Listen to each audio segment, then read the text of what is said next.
Greetings and good day, YouTube and Twitch highlight watchers. How are you doing today?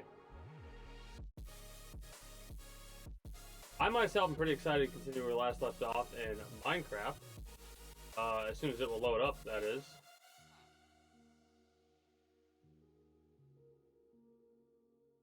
There we go. I don't think I played this game at all off stream, in all honesty, that I tended to. Maybe I did it once or twice, I don't quite remember, if I'm being honest. Because I've been primarily focused on playing Pal World as much as I can while off stream, whenever I get the chance to. Primary reason behind that is just because the game's fun, overall. That, and it's been a while since I had a game where I can be like, you know what, I'm just gonna chill. Not try and be engaging at all, because, you know, when I'm streaming, I'm trying to be as engaging as possible with my chat slash YouTube. Alright? Try and keep things a bit interactive and keep the conversation going for a bit. That is one of the few games where I've actually utilized the glitches, though. I've been playing single player, right? I wouldn't do something like this in multiplayer because it wouldn't make sense to do that. But in single player, I'm usually utilizing the glitch in Pal World to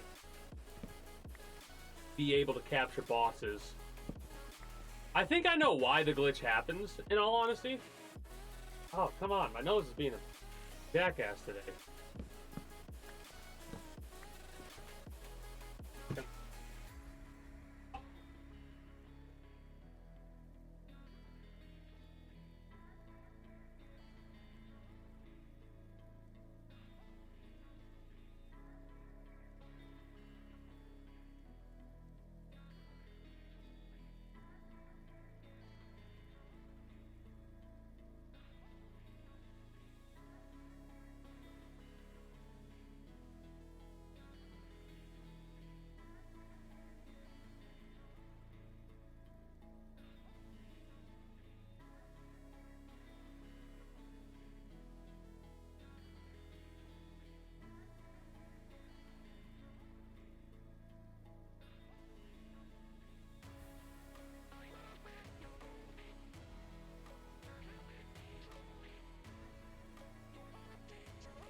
Oh, allergies or something today. It's been a while since I've had any allergies fuck with me. Hate that. Anyway, so I've been utilizing a glitch to be able to capture the bosses of Pal World because I kind of want to try and have a collection of everything. Right?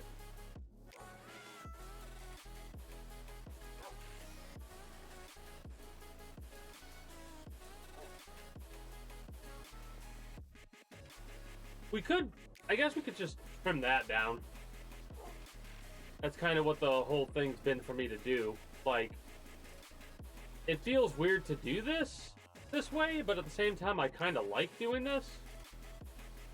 I don't know if I'm going to do it, I'm not going to do it with both.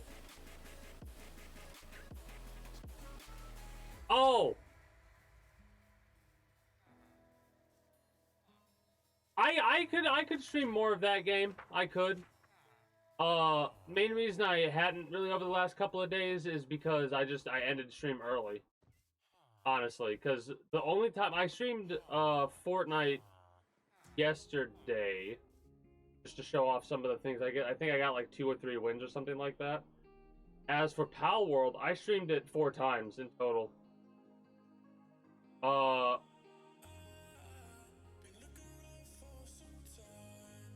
I played it. How many hours have I played it? 47 hours, so what? Probably 15 hours of it or whatever I've streamed, and I only have 1 game that I've played of it.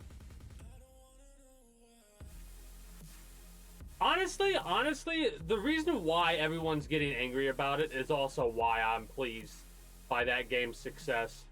Because people who are bitching about Pal World, what they're bitching about it for they obviously have no idea what the fuck they're talking about.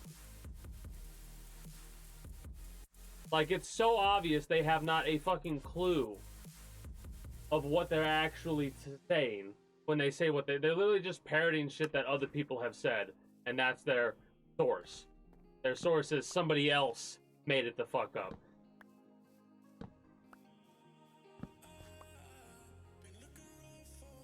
And that also reminded me of what video I wanted to watch today, Redneck. After we get done with, because I didn't watch it last week because I just was out of it. I just was not feeling good. So yeah, I kind of wanted to watch that I've been canceled video from Asmongold to talk about how dumb people actually are, because holy shit, there was so much stupid.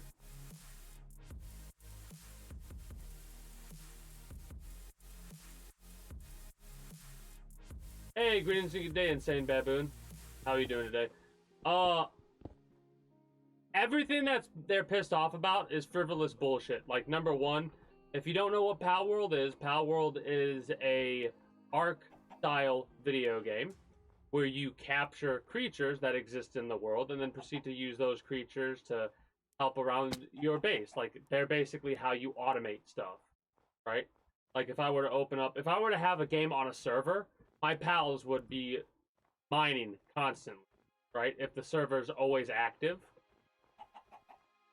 If you have a base, your pals are running that shit, right? There's more to it than that. There's like elements of a lot of different games if you really break it down, but they're blended so well together that it's actually a really good game. Like, it's a really good game. The people who were upset about it initially were upset about it because an individual came out talking about how they plagiarized the Pokemon, how they used the same exact models, and a bunch of other stuff too. Time passes, and that person came out and saying, well, I made up the fact that, you know, the models were exactly the same. I changed the models to make them look that way. Because of how abusive and exploitative the players are. Like, they're showing animal abuse, and they're making it like that's a good thing. Fucking shut the fuck up. It's a fucking video game. But yeah, the dude made up the lie, and people, I don't know if people are still utilizing that lie as a source. But I bet they would be. That's how ignorant people are. But honestly, the thing that's pissing people... You want to know what the truth is? Here's what the truth is.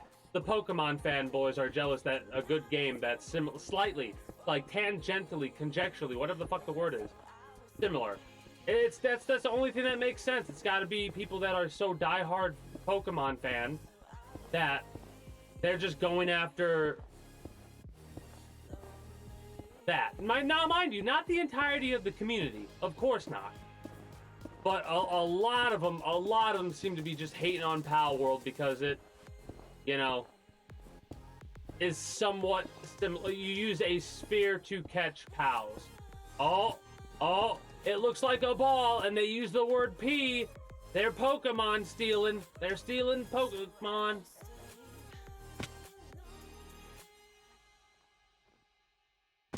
Yeah, like people take these fucking leaps. It's like the Grand Theft Auto discourse that's gonna come up when the like it came up when the commercial came out. When the game itself comes out, there's gonna be a splash of everyone going, "Oh, we need to ban this game because it's telling everybody it's a good thing to kill the cops," and bullshit like that. And it's like, oh my god, you're a fucking moron. You are a fucking moron. That's like turning a 5-yard catch into a 200-yard touchdown, and that's pretty awesome. Just download the FanDuel Sportsbook app today and tell them Gronk sent you. New customers bet $5 and get $200 if your first They're supporting animal abuse. Make every moment more with FanDuel, America's #1 sportsbook. 21 plus and present in Ohio. $5 pregame wager required. Must be first No, I highly doubt that $10 when plus required. This shoot is non-withdrawable some bonus bets. VTuber individual literally beats his cat on stream, and Gambling problem? Call 1-800-GAMBLER. the entirety of it is like, hey, we got to do something about this. Like, this person can't like, they need to get, like, that needs to stop. And it's like, obviously everyone knows it's a fucking video game. People are wild to me. Anyways, that discourse has kind of ended. Like, no one's really talking about Pal World in the negative anymore. I will say, Pal World isn't a sleeper hit. Like, everybody knew it was coming out, but Pal World is still a surprise because everybody thought that it was a joke of a game. Like, they thought it was literally just a parody, so nobody paid it any mind. Fast forward to the release, game is good.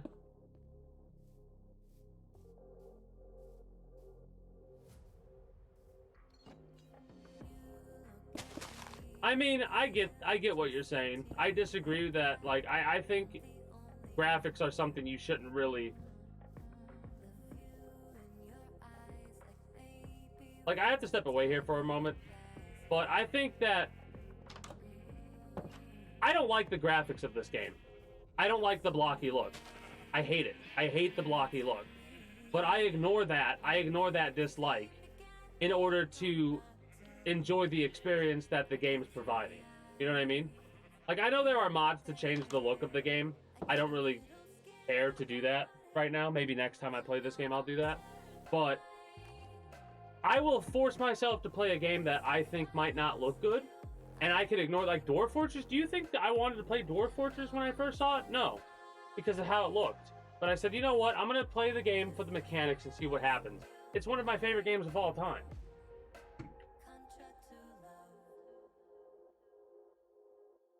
What it did is it finally gave Pokemon players the wake-up call they needed. Mind you, after the discourse happened, it was more of a joke, me said earlier.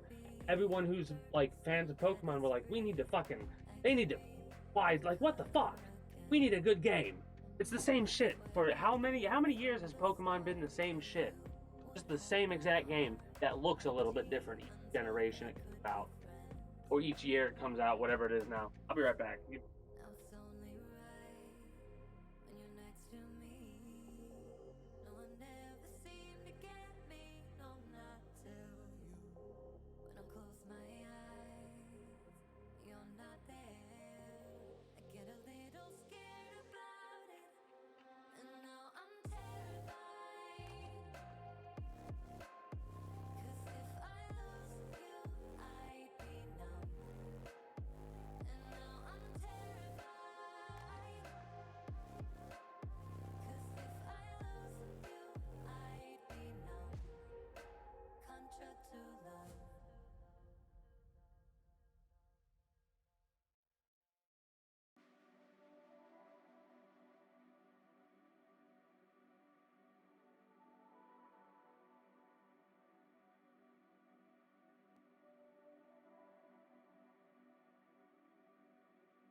Doo-doo-doo. So you're gonna hear my voice because I'm gonna be switching my face cam off for the time being. As I bought me food. I got a lot of me food because I haven't really ate much today. So it might seem like a lot. It is a lot, but I have an excuse. I haven't really ate all day today. We got pork roast, vegetables, and mashed potatoes. Can't really see the potatoes that much. But that is what my dinner is going to be. I'm eating that right now.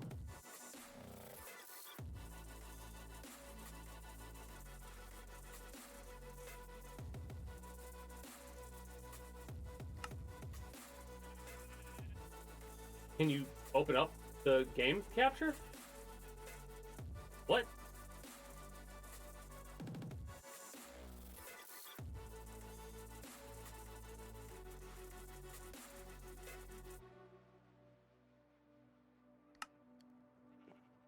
Weird. Weird. Alright, there we go.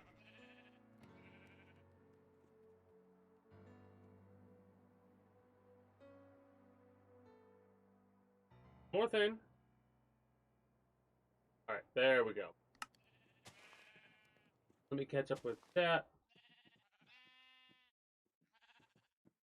I mean, yeah, the genre has... Well, the reason the genre has been ignored is because no one's felt the need to compete against Pokemon. How could you compete against Pokemon? Hell yeah.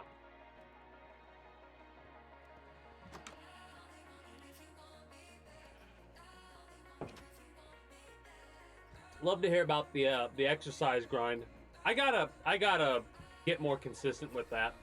I've been doing all right with exercising, but I could definitely be doing a better job there.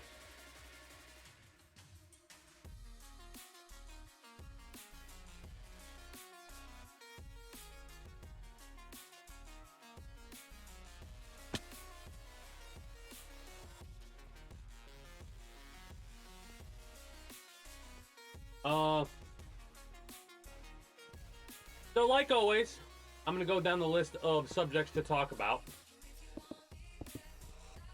as I came up with the subject to talk about them. I didn't write down most, but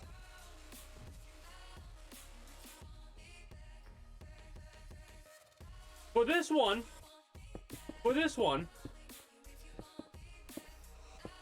I gotta say, I did write this time down because it was like 4 a.m. Monday. So basically just before I went to sleep because I'm a fucking degenerate. And unless I have to be up, I know I have to be up early. And if I have to be up early on a day like that, I pretty much take a nap as soon as I get home. Or in the car if the drive is fucking far enough. My father's the same way.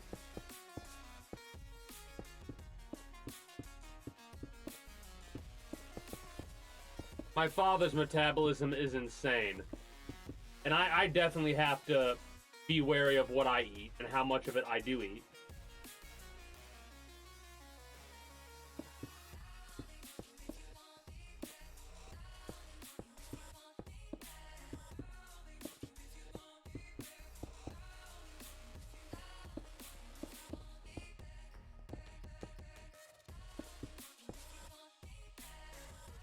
But yeah, I came up with that. Came up with this topic was on YouTube. I got so many ads for Suicide Squad: Kill the Justice League when it popped up, like just before it was coming out. So many ads for the game, and I was like floored by it. In all honesty.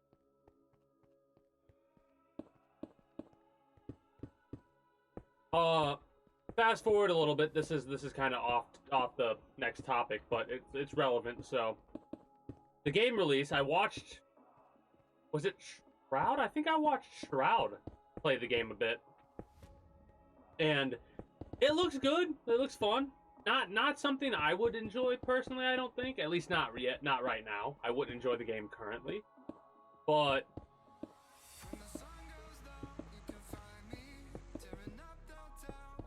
I could definitely see a number of people enjoying the game. I will say I was surprised by a couple of things I saw while watching Shroud play the game. The biggest thing is the HUD, like the HUD, is definitely cluttered. Like, yeah, the HUD of that game is insanely cluttered. I wonder if there's options to turn some of the stuff off. Yeah, lucky sons of bitches you all are with the fast metabolisms.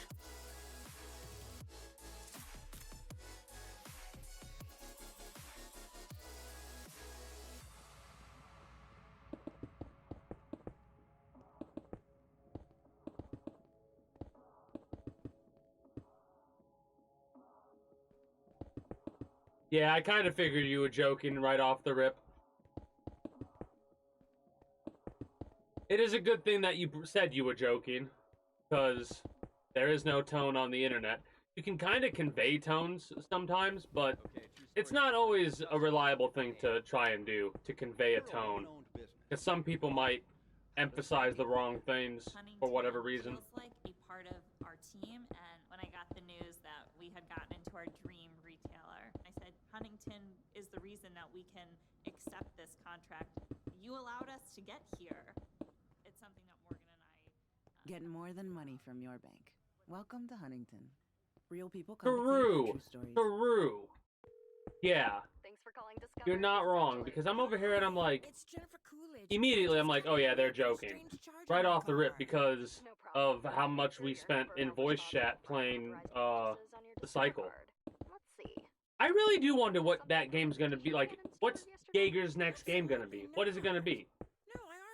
I'm so curious, and I'm so excited to try and I hope they don't try and have you spend money on it though, because it's gonna be hard for me to buy a game from Jaeger. Will put you through all the emotions, like denial.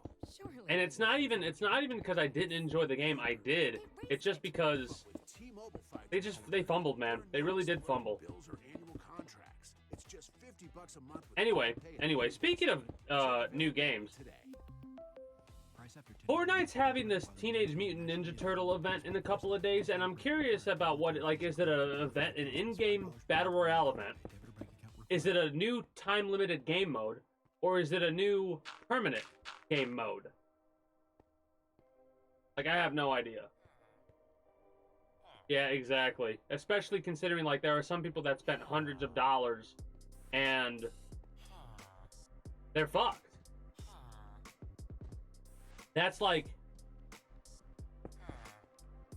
that's money you're never gonna see a return on, because if the game still existed, you'd still be having people see a return on their investment. Now, this is gonna sound weird, what I'm saying, but another reason why it's difficult to get me to spend money on a video game, like even a free-to-play video game, is what is the return of the investment? And how much of that return is going to have the value that it's going to have, right? Because I don't want to spend $20 on a character skin and not get any investment out of it, right? Like, what am I getting back for that $20 I spent? So it's really, really fucking difficult for me to spend money on any character skin.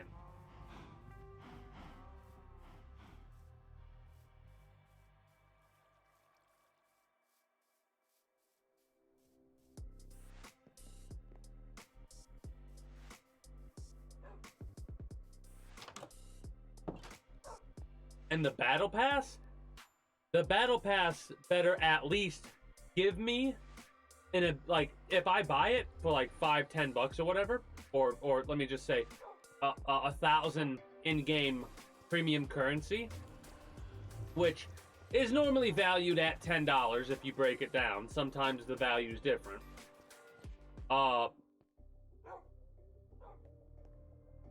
Then I better be able to grind that battle pass out and get a return on my $10.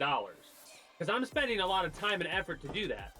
A lot of games, like every free-to-play game I can think of does that, except like 2, and I don't play those free-to-play games because there's no way in hell you can get me to spend, like, if you want me to spend money every single month on a battle pass, it ain't happening. Not for me.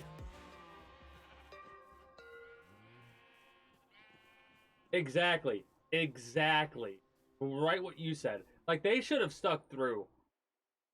Hell, I kind of was a little bit sus about the game in the first place when I started learning about the fact that it used to be something else, but they got rid of the previous game and just changed the game into the cycle. I thought it was a totally different, like the Cycle Frontier. I thought it was a totally different thing. It used to be a battle royale. That I knew. I understood it used to be a battle royale. What I was unaware of is that it wasn't like, oh, we have a battle royale and this game mode. No, it was we have a battle royale and we're replacing it with this game mode. I mean, in hindsight, hindsight's 20/20 and all that, of course. But it's disappointing nonetheless, because I could like kind of wave away one time something happening like that. You know what I mean? Like, oh yeah, they fucked up, whatever.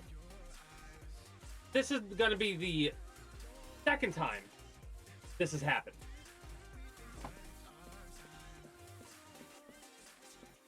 I won't let myself experience a third. You know what I mean?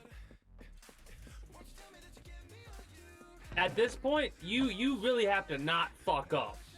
Like, I mean, I'm not even gonna play the game day one if it's a game I've got to buy, especially if it's a game I gotta buy. Yeah, 100%. It was. All they really, honestly, the biggest mistake I feel they made is they got stuck with this idea of adding new content meant they were making the game better. Less is more. Less is more. Less is more. More isn't always better, is another way to word that.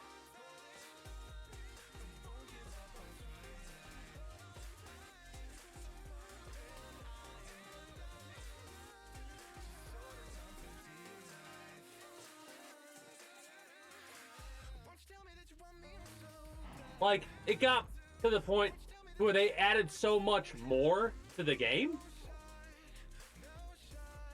that it spread the community so fucking thin, the game felt dead. And because the game felt dead, people stopped playing, therefore making it a self-fulfilling prophecy. You should not have had some of the people playing the game that were, like, the amount of people were playing the game, and we were getting into dead fucking lobbies. We were getting into lobbies with the same people over and over and over again.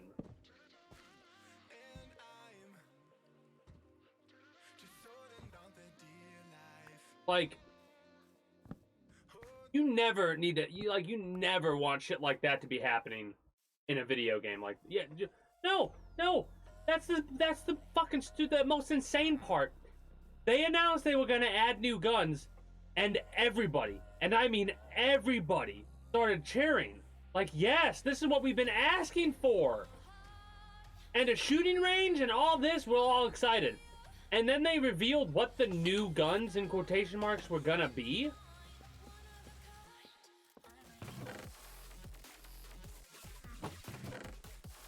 And I'm literally speechless because of the fact that their new guns weren't new guns at all.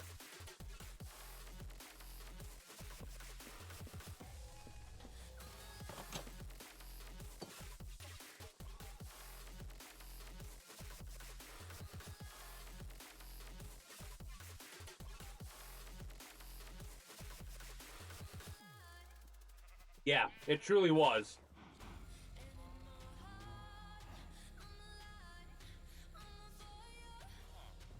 It was like one of those a finger curls on the monkey's paw moments.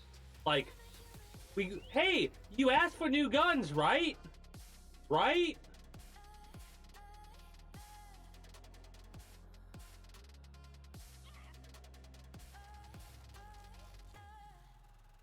These are not the new guns you're looking for. Actually, no. That's exactly. what it turned out to be. It exactly turned out to be we had to look for the fucking guns.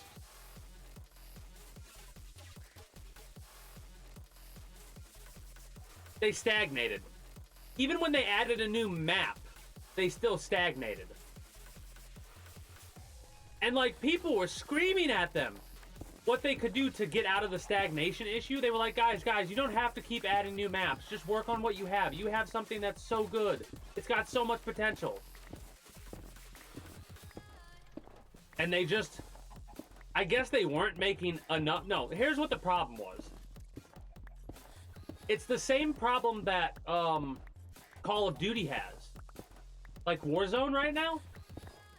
The companies are trying to make the game as appealing as possible for everybody. And they're ruining their game by doing this. I don't get how they don't realize it. Because they kept adding all these new things that, and like adding these many servers and this and that, and like tried to balance things. And it's like, for a game like that, you should be getting to the games with people that have never played the game and people who are fucking 10-year vets with the game. I don't care. It's a fucking casual experience. And even if I'm talking about Escape from Tarkov, Escape from Tarkov is one of those experiences where you're getting thrown in the fucking deep end. Sink or fucking swim, bitch. Like, I want more of that from video games. I don't want to be fucking having my hand held. If I get a game and I'm having a rough time of it, sink or fucking swim. Like, for fuck's sake.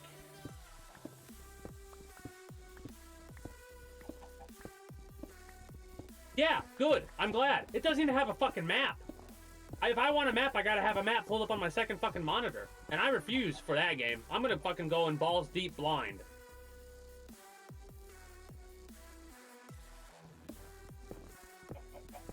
I relied way too much on the map for the cycle. I'm actually kind of aggravated with myself for that one. And there's the worst part. Just when I started to like get over that over-reliance on the map, the game is like, we'll shut it down.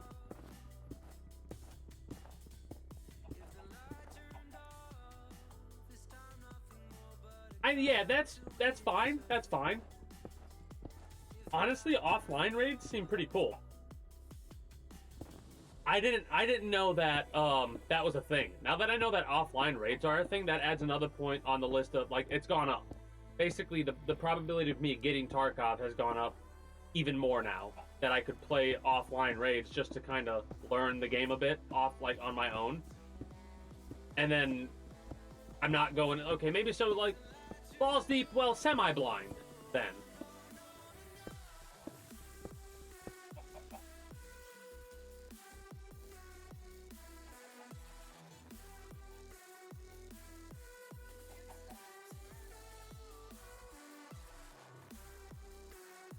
Well, that game I showed, I sent you a thing for it on the Discord, right? That's basically looks like a single-player Tarkov experience with a couple more bells and whistles to it. I'm actually really interested in what that game's about. EVE Online. Yeah, I've seen things and have heard about EVE Online. That's one of those games I can't touch. I can't touch a game like that because if I get sucked into a game like that,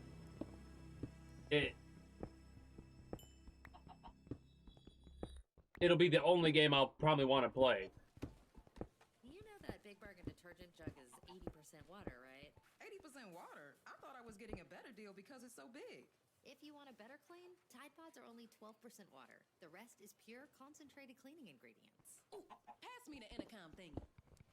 Attention shoppers. If you want a real deal, try The game's not even complete yet. For water, pay for clean. So who's to say It's gotta be that Tide a single-player Pods. Tarkov experience Bargain liquid detergent. isn't on the board somewhere? Just because you wrestle alligators for a living doesn't You know what I mean? You should have the skin of one. Say goodbye to dry and cracked skin with Old Spice Super Hydration Body Like, Wash with vitamin B3. I don't know if it has the dude who's behind. Is it Nikolai? Is that the individual's name who's behind Tarkov? Or anyways, There is nothing Have they officially come out and said, no, we're not doing single player ever? Or is it like, has no one ever asked? Because sometimes that's all you got to do is ask. And a developer will go, wait, people want that? And people will go, yes. And the developer would be like, oh, all right then. Nikita. Yep, Nikita. You said that, and it basically cemented it because I've watched Dr. Lupo play Escape from Tarkov, and he mentions that name a couple of times.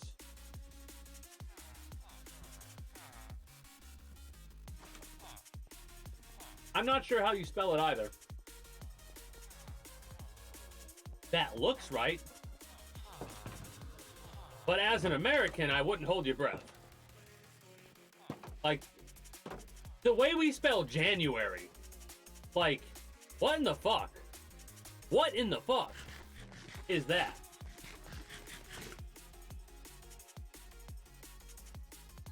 So if I ever did decide to play Eve, would you be my guide, Insane Baboon?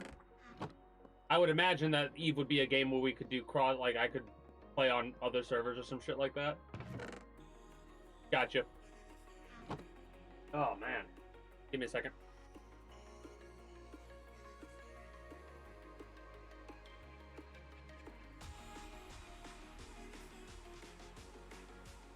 Oh. Yeah, I guess I got a bit of an allergy thing going on today for whatever reason. Okay, so, yeah, maybe I'll watch some more people play Eve online to see what it's about. But that's not a game that I'll probably play anytime this year.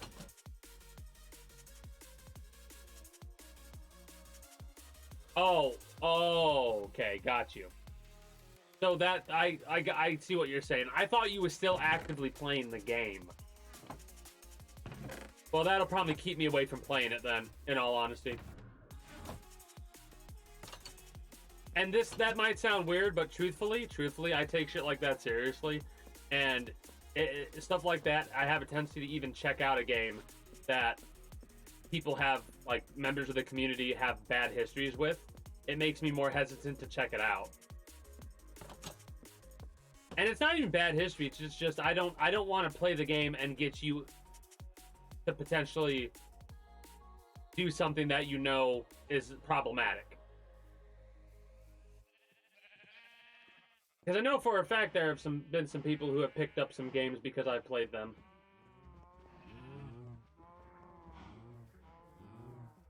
And I've picked up some games that people have played. Oh, I said I was going to get rid of this, didn't I? I said I was going to get rid of this. I need a bone. Throw me a freaking bone hair.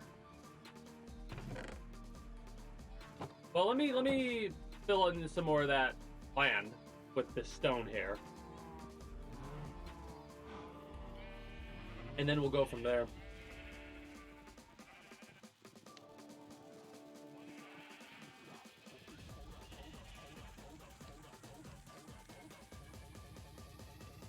So, Pal World, I gotta talk a little bit more about that game, because when it comes to games like Ark and 7 Days to Die and this game, depending on certain mechanics will depend on how much I really get invested in certain parts of the game. Pal World, I am 100% invested into the breeding mechanic of the pals in Pal World because of the way that it works. It doesn't work like any other breeding system, right? Like with Ark, you have to have dinosaurs of the exact same type in order to get the breeding to go. With the pals of Pal World, their pal is basically designated an associated number, right? Let's use the 100 and... is it 111? Regardless. Let's use the amount of pals as the number scheme. Pal number 1, I believe, is a chicken, and pal number 2 is a sheep. If you were to take pal number 1 and pal number 2 and put them together, you would get a chicken, I think. right? And there's a whole little bar graph thing, or a Google spreadsheet doc that you could look at, where you can scroll down and find all the results for a certain PAL, and see what creatures, or what PALs, bred together, will make that other PAL. It's an interesting system, and I'm so glad it exists, because even if you don't have every single, like, a breeding pair of every single PAL, you can still, like, go through the process of getting all the PALs you need with all the different traits. Because PALs can have up to 4 traits that affect their stats, and there's one trait that you could only get via capturing said PAL. Until you capture said PAL, then you could breed that trait into every other PAL. For me, said trait is lucky. There's a couple of other traits that I'm going to have to experiment with and see if I could breed those traits in as well because of how good they are, like the legendary trait. If that trait can be bred to other PALs, legendary lucky PALs that are either artisan or like ferocious, which hilariously enough, it would be, if I could, the perfect PAL in my mind for work would be legendary lucky, serious, and there's another one that does, I think, insanity, like a lower sanity reduction, and you would want to try and put those types of stats on nocturnal PALs that work 24/7 pretty much. Mind you, you want to have a couple of non-bed items, because if you have PALs like that and they can't de-stress, they'll work themselves into having ulcers.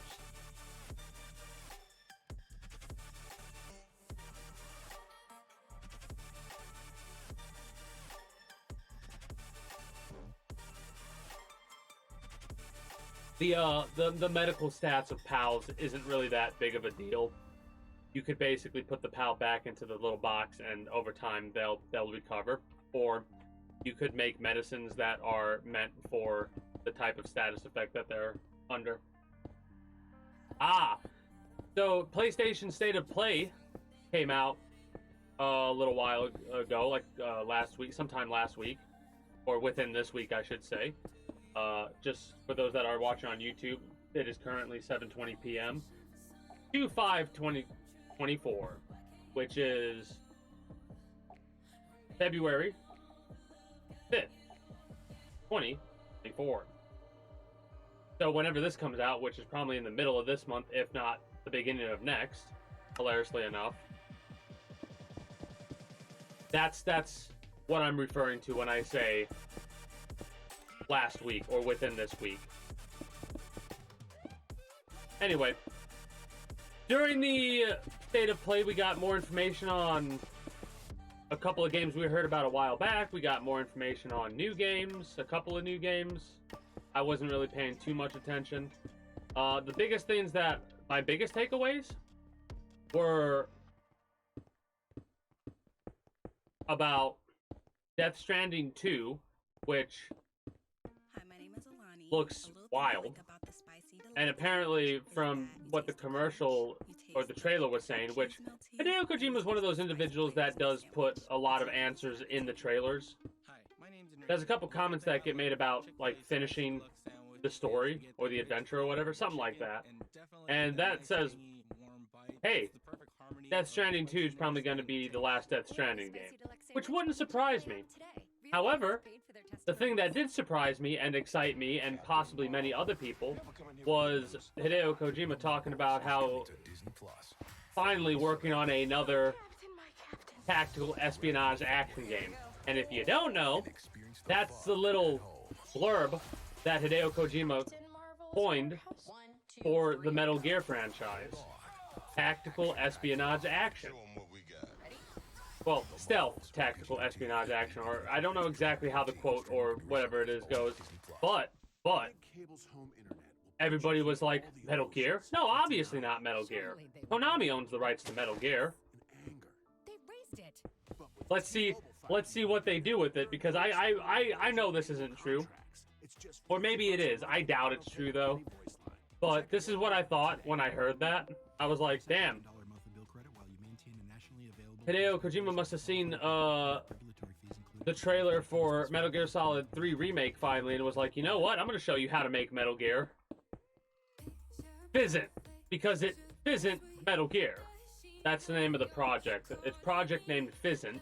I don't know exactly if that's the proper way to pronounce it, but that's the way I'm going to pronounce it because somebody made a joke about because Fizzant Metal Gear. Because it Fizzant Metal Gear. Like, it's so dumb, but dumb jokes like that tickle me. They really do.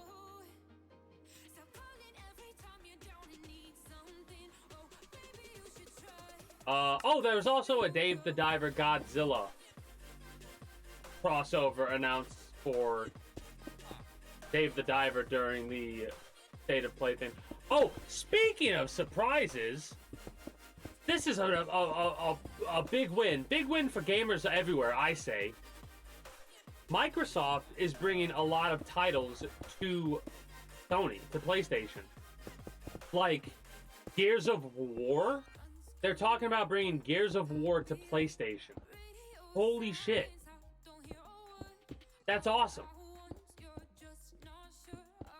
A lot of people, I noticed, in the replies to that information, were talking about how Sony is a better console, always has been, always will be, and a lot of other console war bullshit like that. And I say console war bullshit with a bit of venom behind my tone, because it is ridiculous that gamers are so hard up to try and be better than each other based off of the console that they prefer, they personally prefer, that they're not going to look at the fact that the era of exclusivity may start to go away, which is one of the worst things about gaming. This era of exclusivity fucking sucks. And it's like, you should be happy, not trying to be like, oh, WW win, we're better than Xbone. Fucking idiots.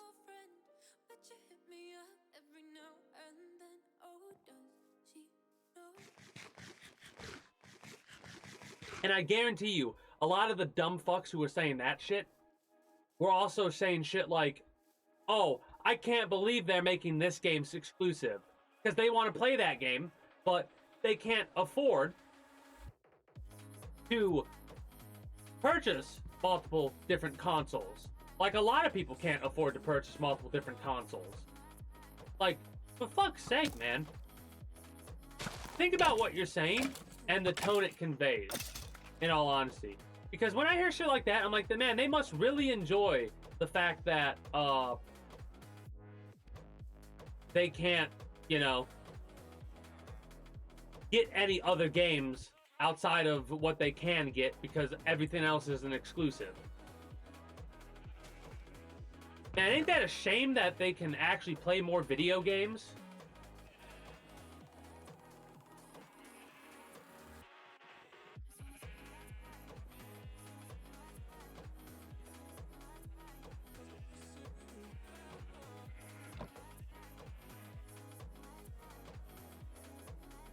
I mean, like, you can call it greedy.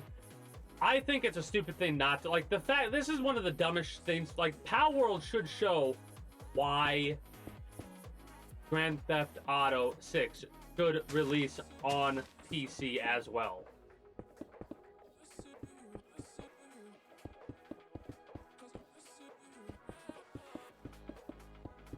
Like, we don't really have the numbers for the consoles yet, but we do for fucking PC, and boy howdy is it a lot.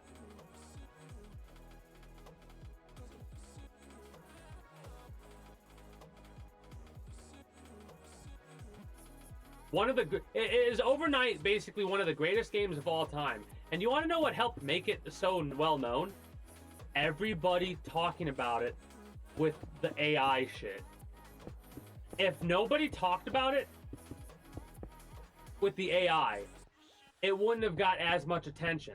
It got attention. People talked about the AI aspect, which is made up bullshit. as far as evidence goes. Literally, the only evidence people had was by source, I made it the fuck up. Like, I need to play that game at some point. The game in question is Metal Gear Solid Rising Revengeance.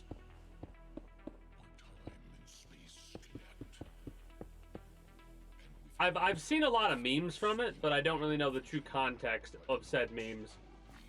And yeah, I know it's really a surprise that I've not played that game yet, but one of the main reasons I haven't played that game yet is because I lost a lot of motivation to get any games for Metal Gear related. This was a long time ago. I'm over that demotivated aspect now, but I was so demotivated when not only was it like officially confirmed that Death Stranding, you absolute dumb, that Metal Gear Solid 5 Phantom Pain was actually an incomplete game. Like, apparently, again, maybe I'm wrong about this, maybe I misheard, but this is what I'm going off of back from when I was doing the research and the shit that I was coming across. That like 30% of, or like 33, a third of the game is just not there. And you can kind of tell that a third of the game is not there, primarily just because of how, like, I see the shot lined up, but that shot's never going to get taken, no matter what, and that is so disappointing. Anyways, and that's one of the reasons why I didn't have any desire to get Revengeance, because at the time I didn't really hear about Vengeance when it came out. I don't remember, when did it come out? Hold on. I might know why I didn't hear about it when it first came out, and that's kind of why I missed the boat on it. Let me Google this really quickly.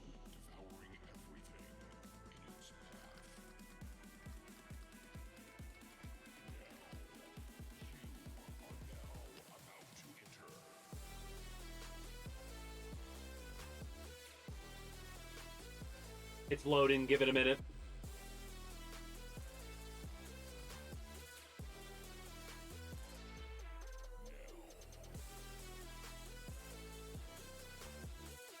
February 19th, 2013. I almost said 2023. That was last year. No.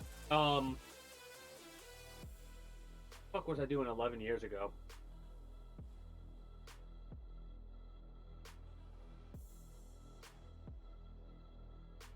Holy shit.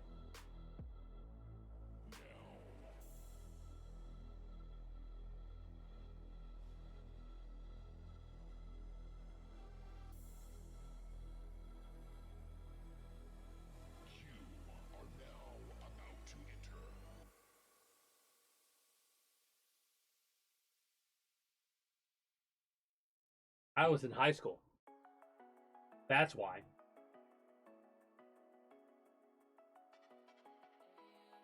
Oh no! No! You're not wrong. My opinion, honestly, the video that I'm gonna throw up here after we get done with Minecraft is the reason why my opinion about AI art kind of changed. Not AI artists, though. And what I mean by AI artists, I'm talking about people that will literally use an AI art generation tool, put in a couple of prompts, claim that art as their own, and then proceed to try and sell that art as if they themselves put in the time and effort to make it. No, that is not going to fly. However, utilizing the AI art generation, like if you're an artist and you're going to make a comic or something like that, or even like maybe you want to independently develop your own manga or something like that. Well, the AI would take your own art and help you put the same exact character without any artistic changes, you know? It would be able to, like, quicken things up a bit, streamline the process. You know, that is thumbs up use of an AI tool, right?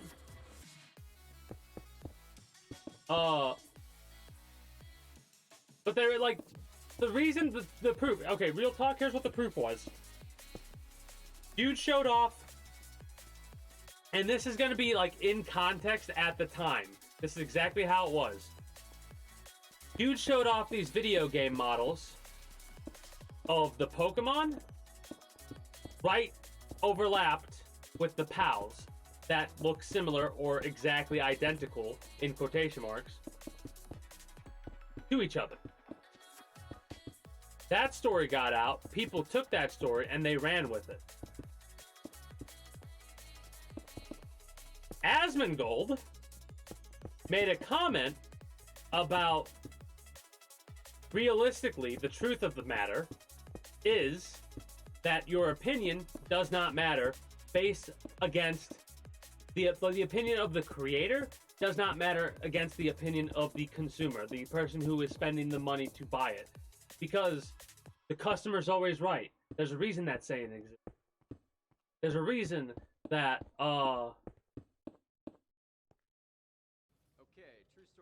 shit is done the way that it is done. You know what I mean? Tell us what happened, Bobby.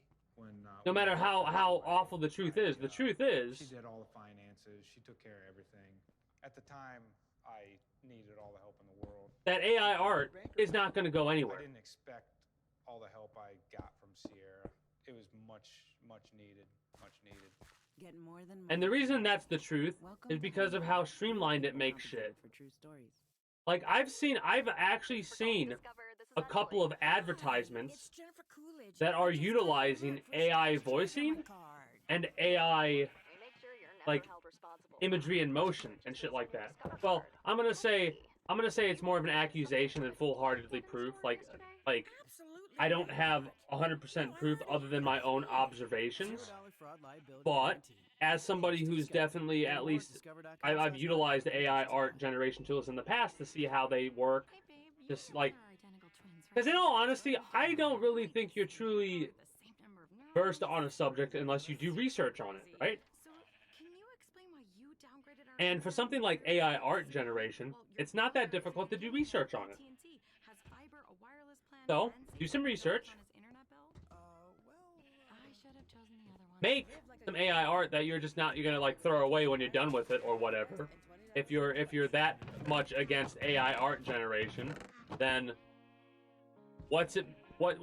truthfully, the problem isn't the AI art itself. The problem is what people do with the AI art. That's the fucking problem. Anyways. That too. Here's the other thing. I thought about it and I'm like, you know what? Over time, AI generational tools are gonna change. Like, they're gonna get better and better and better. Right? I don't think that... It is scary, yes. It's very scary. I'll be honest. I'll admit that. The thought that instead of a whole, like, what a whole team needs to normally do, it's gonna be one person typing a couple things, right? Not necessarily. It all depends on...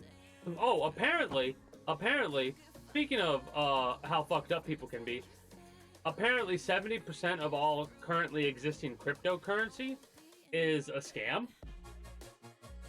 Like, not the cryptocurrency itself, but the brands of, like, how there's Bitcoin and Dogecoin and all that.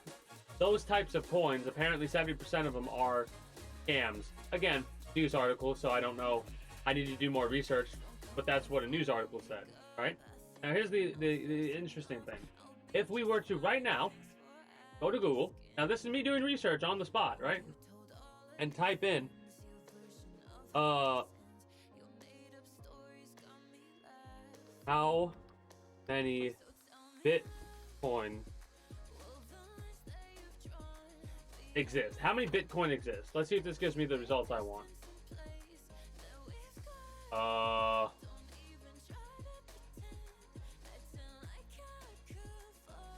Apparently it's given me a number of 19 million, almost 20 million Bitcoin in circulation. What was that called? How many Bitcoin brands are there? Bitcoin companies.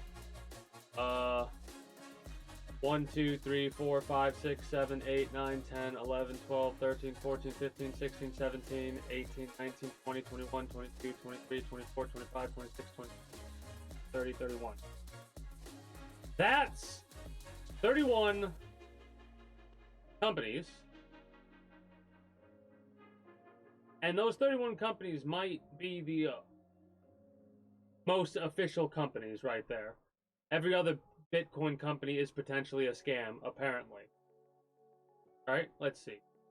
Bitcoin.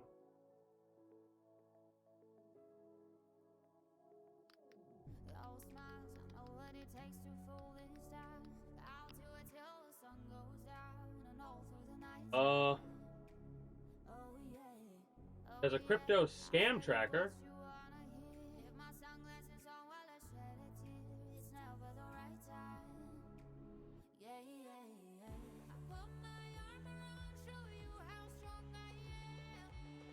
What's 10 times 141? 1,410, right?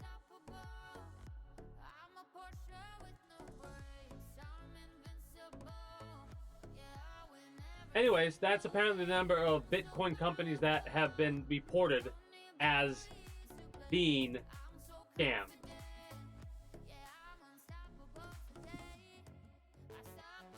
Yeah.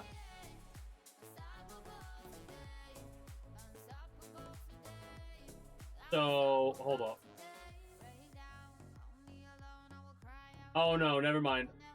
Wait, no, what? Wait, I might have missed. Oh, 141 companies. Okay, so they didn't have that. This website's a little bit weird. It made it seem like there were 10 results in each page. It seemed like it was 141 pages. Just 141 results. Well, that doesn't seem... How many Bitcoin companies total? Ah, 2,703. No, 2,073. My apologies. 2,073 Bitcoin cryptocurrency companies. So, at least 100 of them are scams.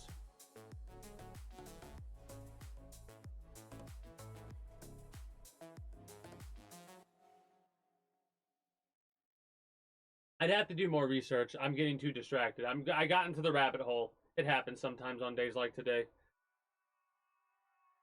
It was a good excuse to get some of my dinner ate, though. It takes forever. Whenever I honestly would be taking longer if I still had my webcam turned on, hilariously enough.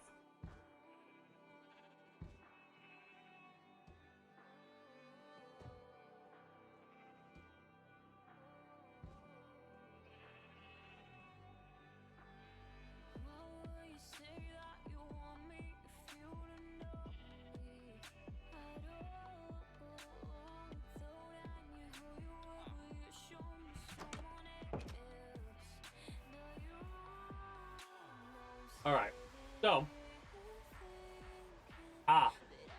this is basically a list of all the games that I really was interested in for the State of Play thing. Dragon's Dogma 2 has definitely gained my interest as well, from what I've seen. Team Ninja, is Relatize in the house right now? Attention, calling Relatize.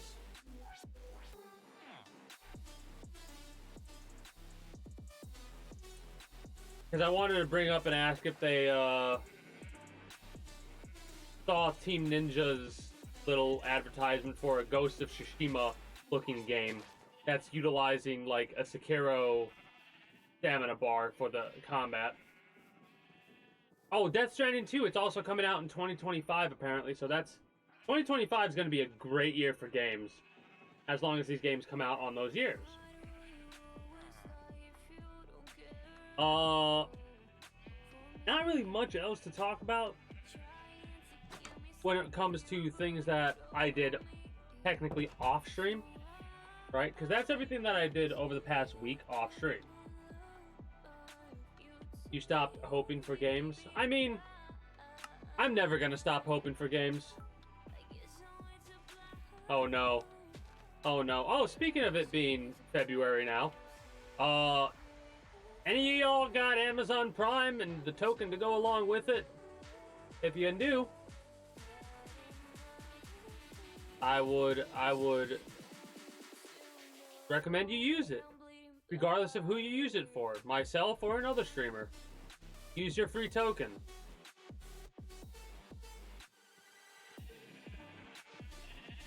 Appreciate the 1 biddy dropped into the treasury of the kingdom.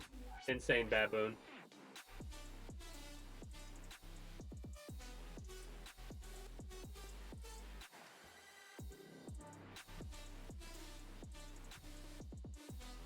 I honestly didn't give enough of a shit to do any research at all, so I have no idea what we're even talking about. What's the changes to Prime subs? What are the changes? You can get my raw reaction, actually. You can get my raw reaction. Finish my plate. Hold on. While you're typing that out, or copying and pasting at the very least, my after dinner puff is what I'm taking right now. Because you know what? Let's get into chill mode. Let me get ready to talk about this, and let me talk about what I've done on stream.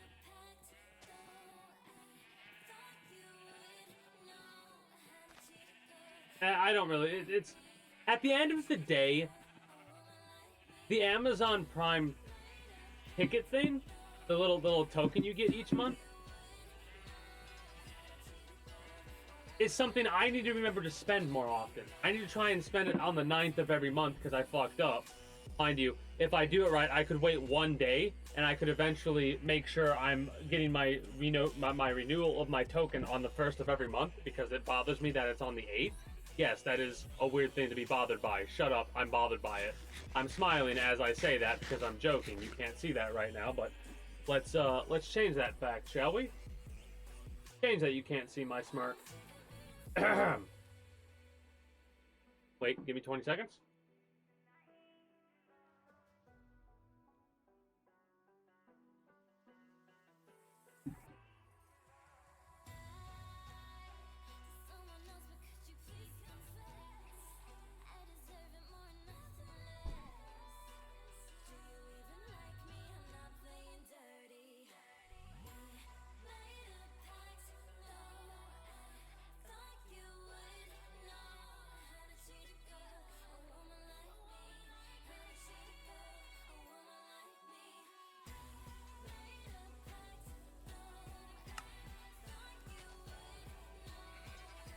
Alright, so, I'm gonna have to step away here for a moment, but first, let me just say, for me, when it comes to something like the Amazon Prime token,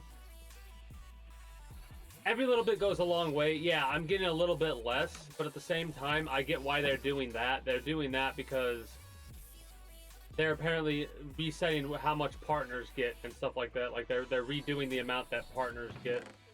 And you know what? I still have, like, my desire to go for partners a little bit increased, in all honesty. Because something I thought about doing was actually, like, again, it's one of those weird things where I'm hemming and hawing about it, and it would be probably better to do it than not do it. But I think I may start wanting to also live stream to YouTube as I live stream to Twitch. I don't think I'm going to do that until I get at least a third monitor. And the reason that is because I want to make sure that I'll have, like, my chat on my largest monitor separated by two different things so I could see both chats. Welcome to Huntington. Real people. And I would want to have the third monitor for other, like, research stuff. Like, oh, I don't know where. I probably would put that monitor up there above the other one so I could be like, alright, and use that as, that's what I'll probably end up doing in the future. But like I said, that's in the future. I'm gonna step away for a few moments, play a couple minutes of ads while I do step away, and when I return, we're gonna continue on with our Minecraft run. Yeah, they load the payout, but you know what? It is an amount that I wouldn't normally get from some people, right? Because hey, you have Amazon Prime, you get a free token. If you don't use it, you might as well use it on. You might as well use it on somebody if you have Amazon Prime, right? Might as well pass it out, even if you don't really watch Twitch that much. Maybe you come by over only once in a while. It's not hurting you to use it. That's the thing. Using this token only helps people. At Walt Disney World Resort. Yeah, oh, what? It's only this much. Yeah, a bit's only a penny, but it's still a penny that you didn't have. Like, come on. Every little bit goes a long way, people. Truly, it does. Just take a look at, like, the world that I built. I've only done a little bit over time, over 100 episodes. Well, more than 100 streams. And we're almost done. When I say almost done, I mean like a couple months from now, possibly, but anyway, be back momentarily.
Do-do-do-do.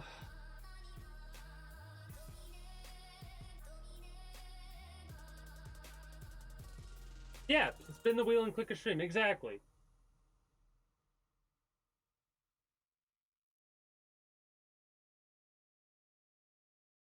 That's open. Ah, there it is. Like, what the fuck? Where'd it go?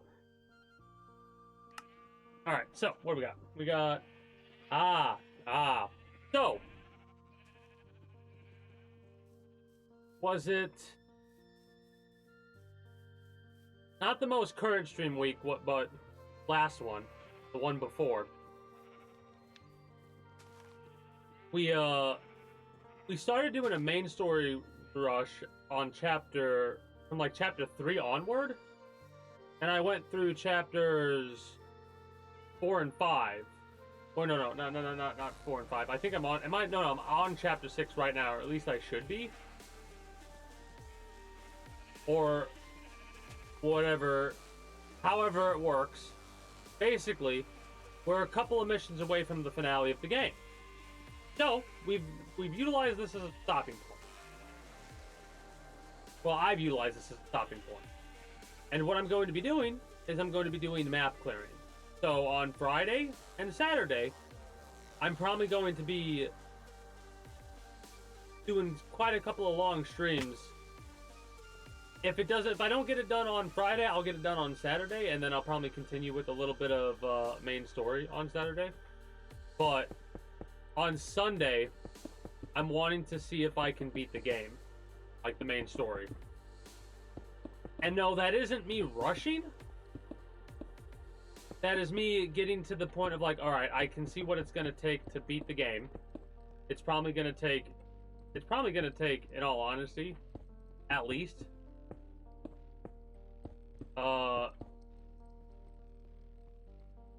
15, 16 hours or something like that, in order for me to just clear the map with the answers, like where I'm trying to go, and with the rest of the main story. And at that point, that wraps up one of the longer playthroughs I've had on stream. Not the longest, like one of the longer single playthroughs I've ever had on stream. The longest, I think that's up next to my first stream of Cyberpunk 2077. I could not get the name of that game. I was like, what? Like, I was going through a list of 20 other games. Anyway.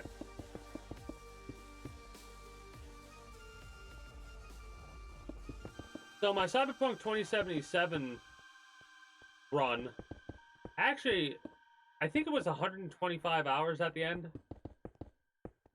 Technically only 100, because... Okay, true stories from Huntington customers with Bobby. So, tell us... Yeah, I think technically only 100 because I took the first 24 hours of the stream and I basically reset it because I missed a couple of things, and I went back and I got those couple of things that I missed. And how did your banker help? I didn't expect all the help I got from Sierra.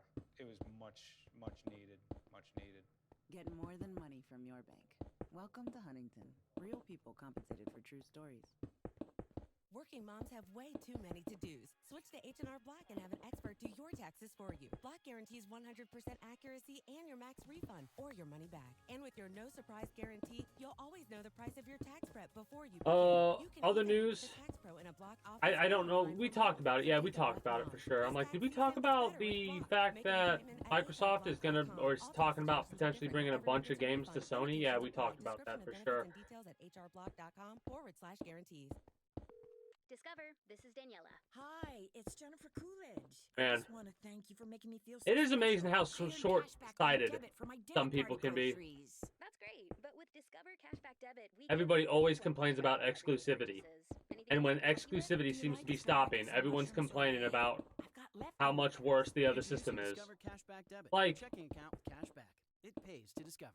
Eligibility and terms at discover.com/cashbackdebit. at the end of the day, whether or not something's better, a lot of the time, not always, for a multitude of reasons, but a lot of the time, it ends up being a situation where it's more opinionated than not, based off of a person's past experiences with the brand name and if in all honesty, I had very bad experiences with PlayStation, I wouldn't get PlayStation. But every experience I had with the PlayStation was 2 thumbs up. And every experience, the best experience I remember having with Xbox was like a multiplayer LAN event type thing at a lock-in I went to, which I was stressed out the entire fucking time and didn't get any sleep.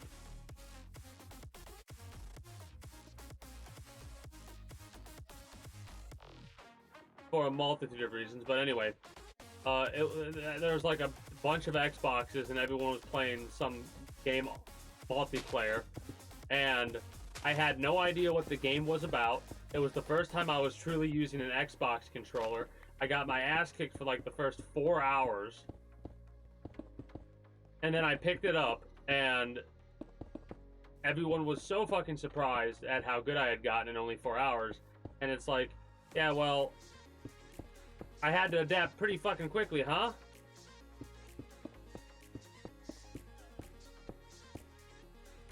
I don't feel like getting my ass kicked the entire time, you know what I mean? Like that's like...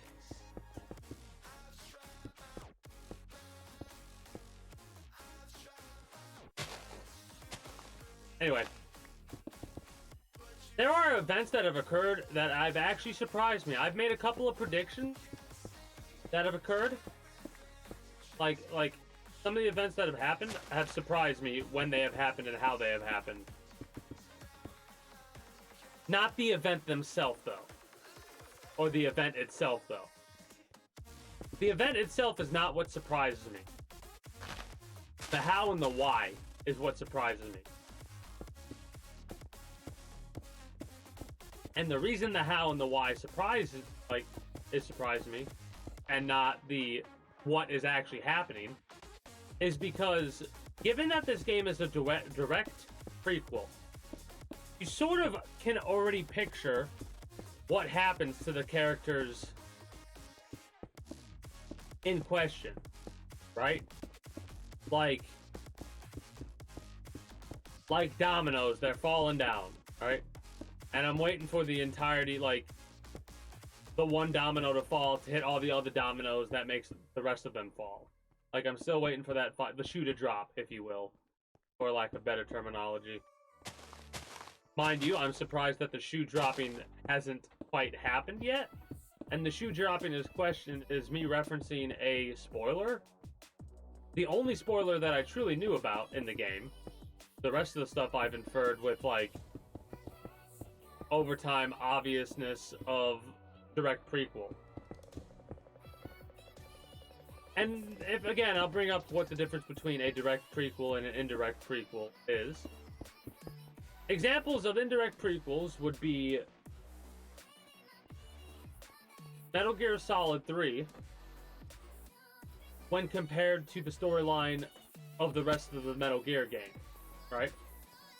Basically, before that point, the earliest point in time we had was like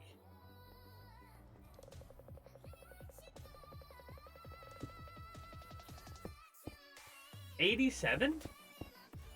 Like, I think that was the earliest time frame, 87. I think. Hold up.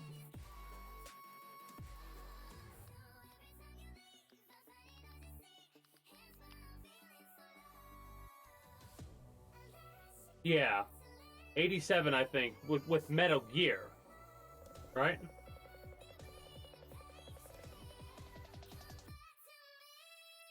Uh... 1964, around that time, is when the events of Metal Gear Solid 3 occur. So, that takes place, that is not a direct prequel. The best example of what a direct prequel is, or what the direct prequel should have been, is Metal Gear Solid Phantom Pain into Metal Gear. That's a hell of a long distance for a direct prequel. So that's more of an indirect prequel at that point. Something like Red Dead Redemption into Red Dead Redemption 2 is way more of a direct prequel.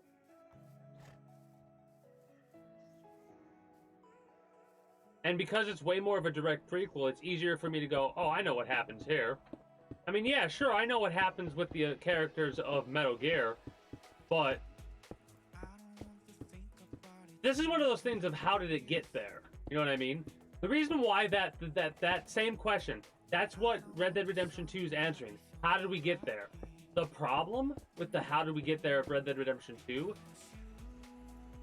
is it's too easy for us to go, well, this happens, and then this happens.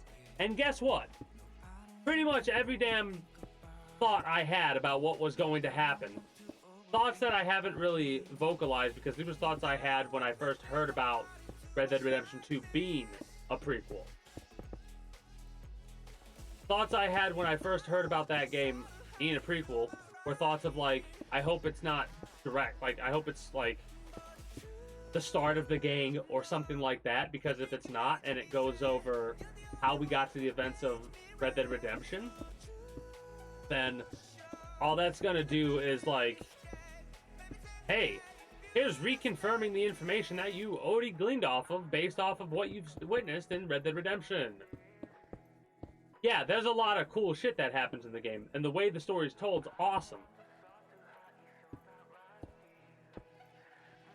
But once again, the story that is being told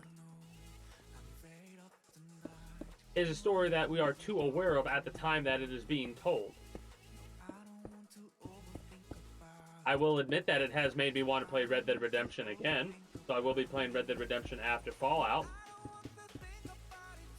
And Fallout's up next, after Red Dead Redemption. So, Friday and Saturday of not this upcoming one, but next Friday, and next Saturday will be Fallout, potentially, more than likely, Fallout 1, the start of it at least. And I'll probably do Friday, maybe if I'm really enjoying it, I'll do like an all-day thing for it. And what that means is like, hey,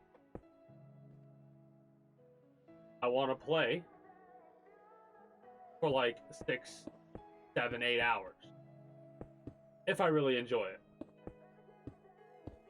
If not, I'll just do 3 hours and then switch. We'll see. I kind of doubt that though, because I'm just excited. I've been... The fact that one of the games you can get for free if you do have Amazon Prime is Fallout. Like, that's kind of one of the reasons why I'm also starting to pull the trigger on finishing up Red Dead Redemption 2. Because I'm getting myself hyped up for the game just because it's like, hey, you can get this game for free.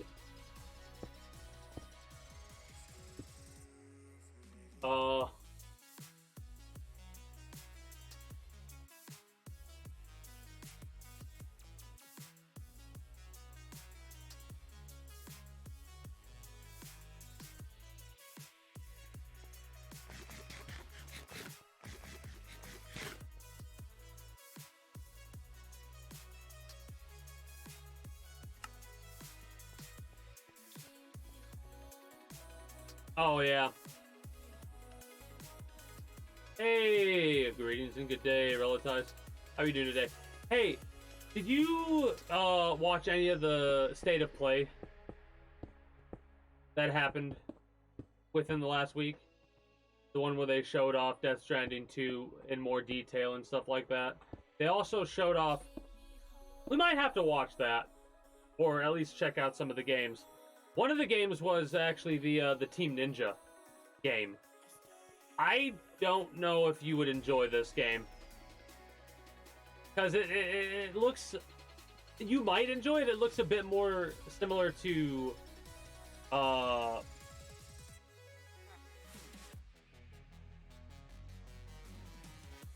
Ghost of Tsushima with like a Sekiro stamina bar type thing and a couple of like mechanics from Neo. And when I say mechanics from Neo, it looks like the stance changing stuff, maybe.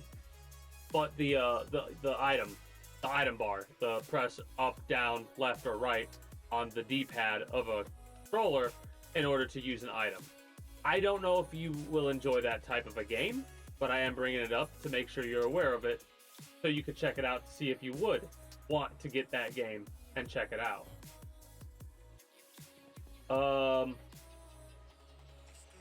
Fun fact,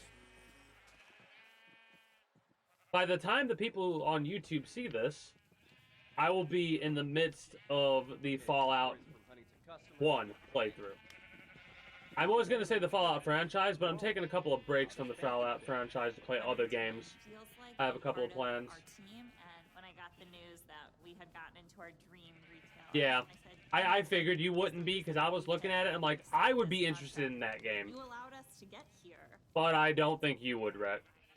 Get more than money from your Like, as soon as I saw that, I'm like, ooh, it looks a lot like Soulsy like. Watch your step. Wow, your attic is so dark. Yeah, it looks a lot like that type of a game.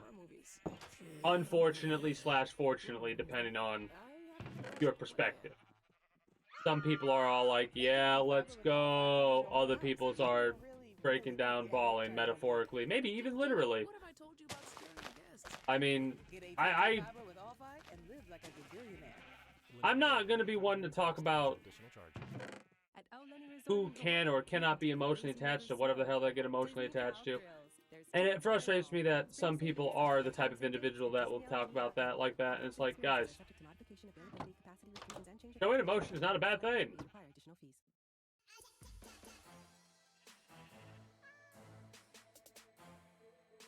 $16 hours.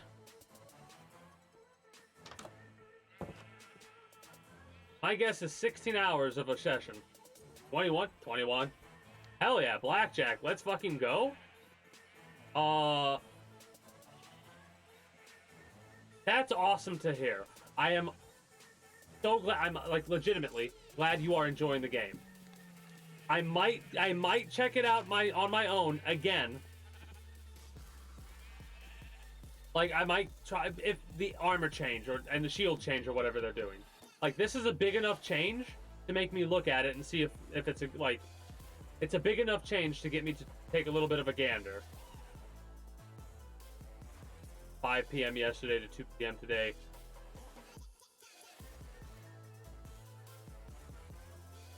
Is 3 strikes the one where you can keep respawning? Is that what the 3 strikes is?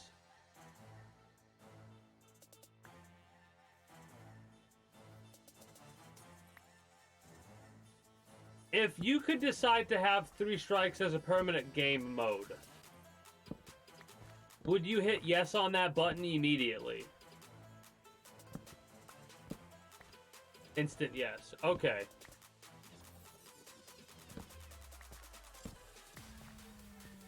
It's just I'm gonna have maybe I'll have to try it. I'll have to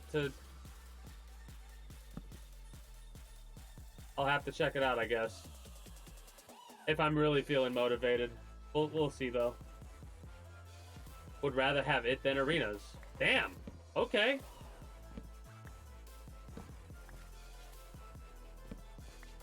We'll see, because I do actually, like, I'm thinking about it, and I might not actually be able to play Apex Legends, even if I were to be able to download it. Outside of wanting to play Pal World, which I'm not wanting to play Apex, but I am wanting to play Pal World, so I'm going to be honest, Pal World's going to win 10 times out of 10 in that situation. But I do want to do some off-stream with Fortnite. Like, I want to get a bunch of levels there. And get some practice in, because I'm actually really enjoying the BR. Like, and I feel like my skill level with shooting, it can improve over time as I play the game. But it's fun to see how much of a transfer there actually is with shooting in PC video games. Like, with so many games you play on console, the shooting has like the aim assist. Aim assist is I as someone who experienced aim assist for so long, I can't go back to it. I can't. Aim assist is like, it fucked me up so much. I didn't realize how badly it fucked me up personally. Other people with aim assist on the controller, it helps them or whatever. Sure, whatever. For me, and the main reason is transferring to PC is why I had that issue, because holy shit, was it bad. Right? I noticed something. I noticed I couldn't aim for shit when I was playing with a controller when playing Warzone. This is years ago at this point. So I said, fuck it, I'm gonna start using a mouse. And then I started to pick it up.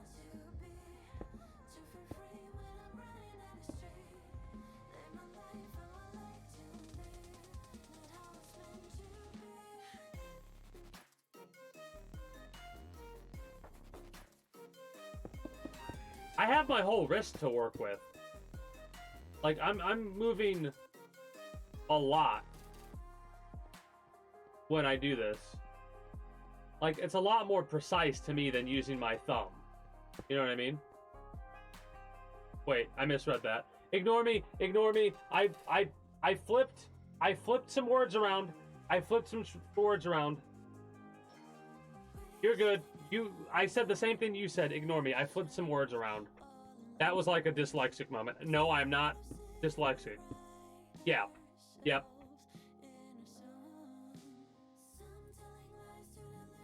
On mouse, you have like a lot more thing. Yeah. I got what you're saying. My brain fucked that up a bit. I was like, that doesn't make any sense because you have your whole... And then I read it again. I'm like, no, you just read it wrong, dumbass.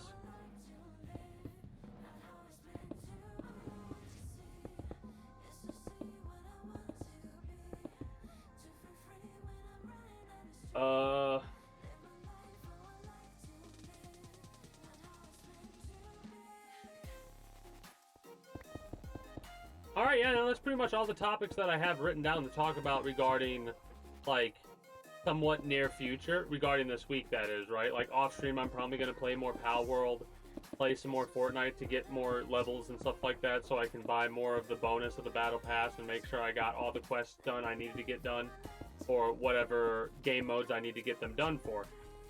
Speaking of Fortnite, we've got one more month on the Battle Pass, I believe. After this month, it will be over. On the 8th of on the 3rd month, that is. March 8th, I think, is when the Battle Pass is over for Chapter 5, Season 1. My question is, with this Teenage Mutant Ninja Turtles event, what is it? Is it a new temporary game mode, a new permanent game mode, or just a event in game in the BR? Oh yeah, I got the solid snake skin, of course. I need to get the old snake skin, but yeah, I had that. I got a couple wins with that yesterday, actually. I played really well. One of the reasons why I'm wanting to play Fortnite a bit more is because I actually feel like I played really well yesterday.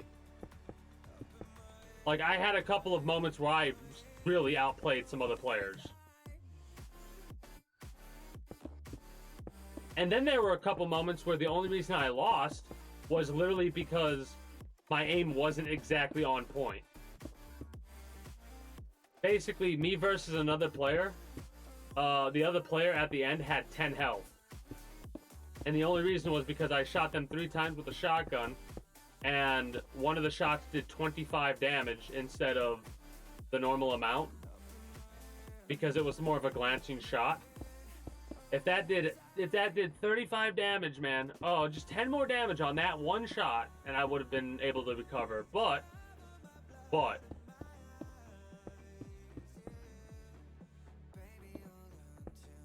that's neither here nor there. Also, I might sound a little bit upset, but I'm not. It was a good fight, regardless, and that's honestly what I care more about nowadays than actually winning. Like I'm noticing it's easier for me to not be a competitive person because the older I get, the less I actually care about being competitive in a certain way, right? Like I always play a video game with the intention of getting a victory, whatever that means, depends on the video game I'm playing.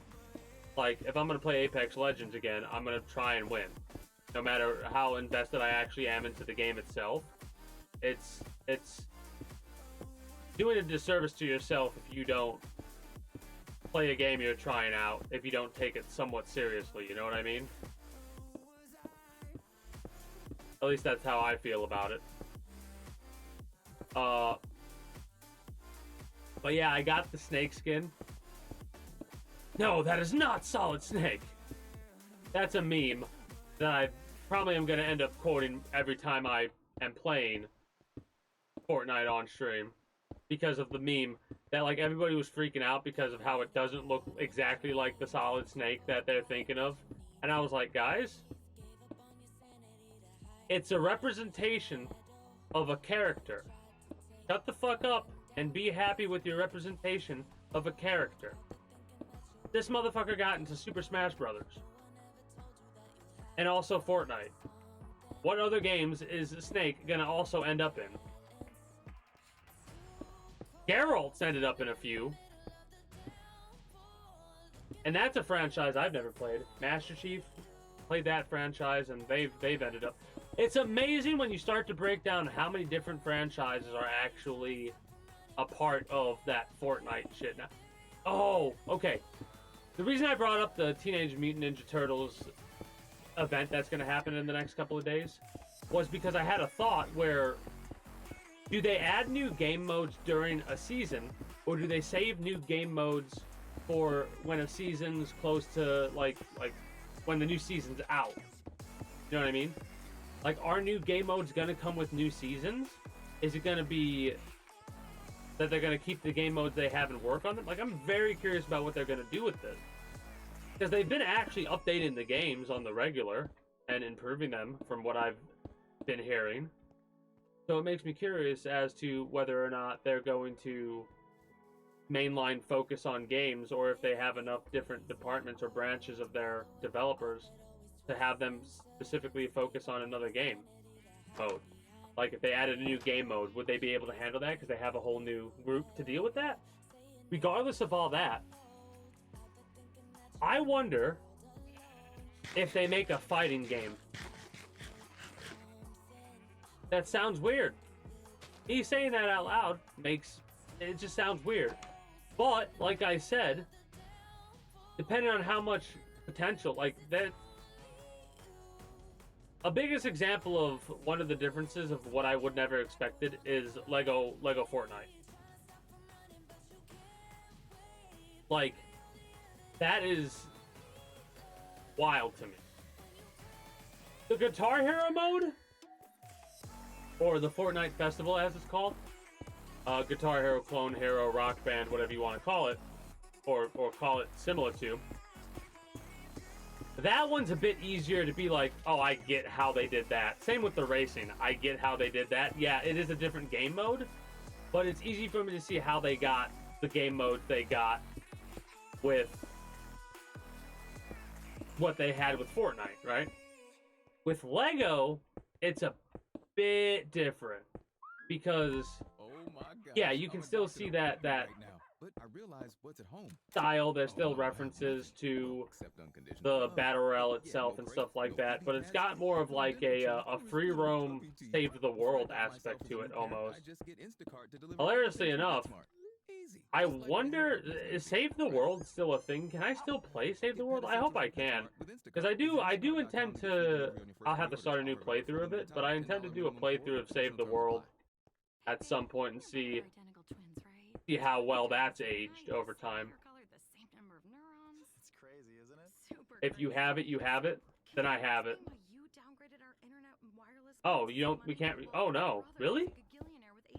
Well, that would kind of suck, but at the same time, it's not really that big of a deal. If it's one of those situations where you have it, then I have it.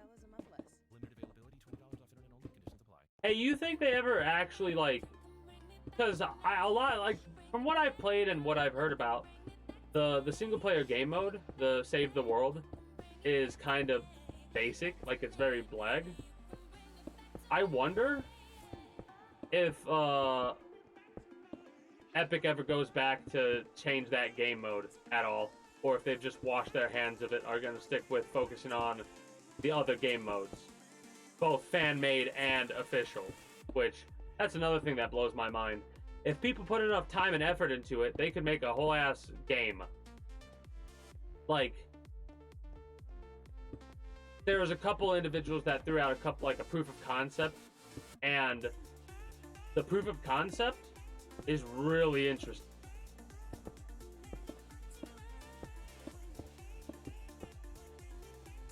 Something I'm actually gonna, like, something I think would be, if it's not already something they do, but good content for Fortnite creators would probably be making a series focused on bringing attention to different game modes and stuff like that. Like, a random game mode of the day or something like that. Or the game modes, the weekly game modes or something like that. I don't know. Mind you, this is me just throwing out random ideas for whoever would be bothered, or not bothered, but whoever would give a shit to do anything with it, because I am definitely not a traditional, or a current, I should say, creator. My type of content creation is more lazy, in all honesty, than anything else.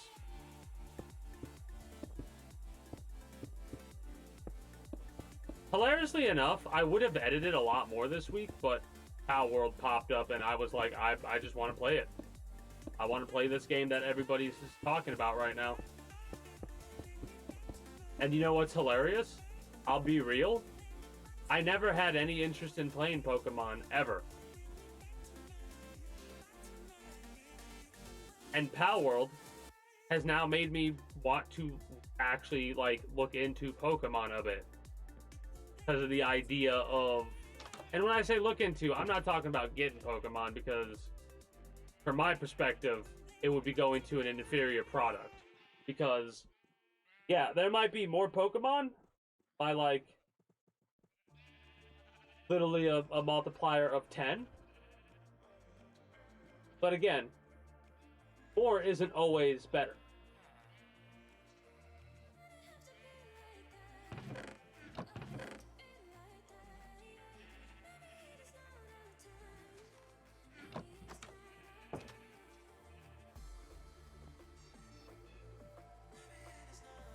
But yeah, hearing about like Gears of War and Starfield potentially coming to PlayStation 5 was so exciting for me. And now here's what's funny. This is coming from somebody who has no desire or no intention of purchasing either console. Right? I've officially converted over to the PC way, right?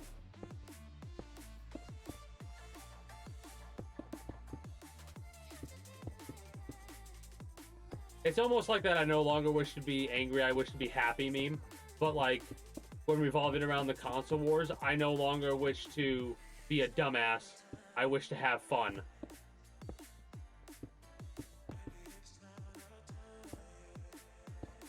I still can't get over, like, people say, Sony's better. What? What?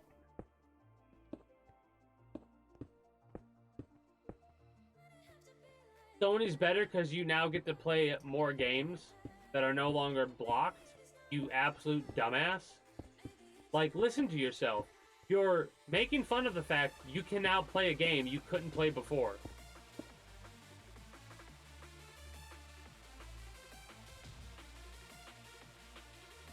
Think.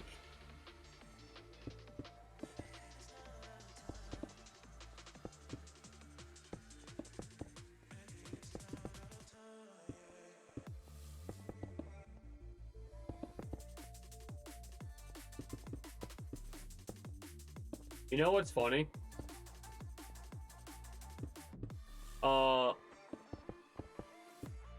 With Save the World, I remember hearing a long time ago that they were intending to actually make Save the World free. I don't know whatever happened to that, if that was a rumor, like a made-up rumor, if there was any legitimacy behind that. All I know is, when they talked about making it free, I had a thought to myself where I was like, you know what? I'm actually going to do a weird thing here. Because of how much time I put into the game itself, the Fortnite VR and all that, and I'm kind of glad I did this, but like in hindsight, because as weird as it seems, like I said, I like kind of being like, yeah, you've earned it on this one. I actually bought the Save the World shit, and I'm glad I did, because now I'm not sure if you can, like I said, can somebody who doesn't own it get it right now? I'm not even sure how to play it. I almost want to, after we get done with this part, without like really diving into it, I almost want to load it up and see.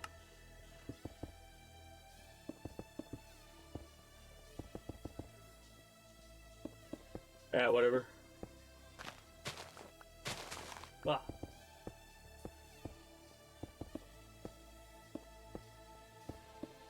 It was a good week this week, I feel. Also, to speak about the recent campaign that just rolled over, like it's finally over, right? We no longer are a part of the Star Trek campaign.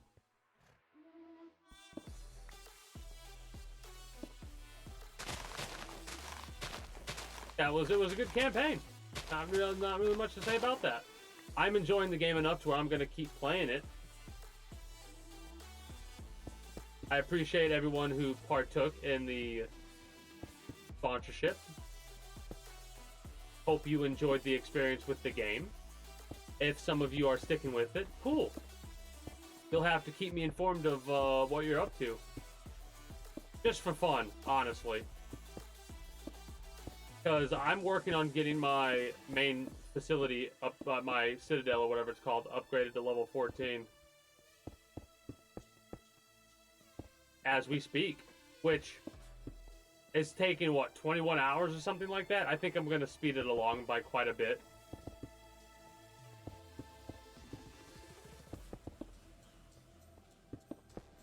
But I'm going to take my time getting to level 15 or whatever. Because when we get to level 15 with the Citadel, we can start getting attacked at that point. And honestly, even though I might miss out on weekly, like dailies, I might miss out on dailies doing what I'm about to talk about, I'm okay with that in order to get the most bang for my buck. Like, I want to make sure there's literally nothing else I could possibly do without leveling up my Citadel before I level up my Citadel. Not including quests. Quests are something I'm probably gonna, like, gather up. And then, like, oh, all the quests that you do that are level 20 quests, I'll do them at, like, level 22 or something like that and below. Like, I gather a bunch of quests and then do them all at once.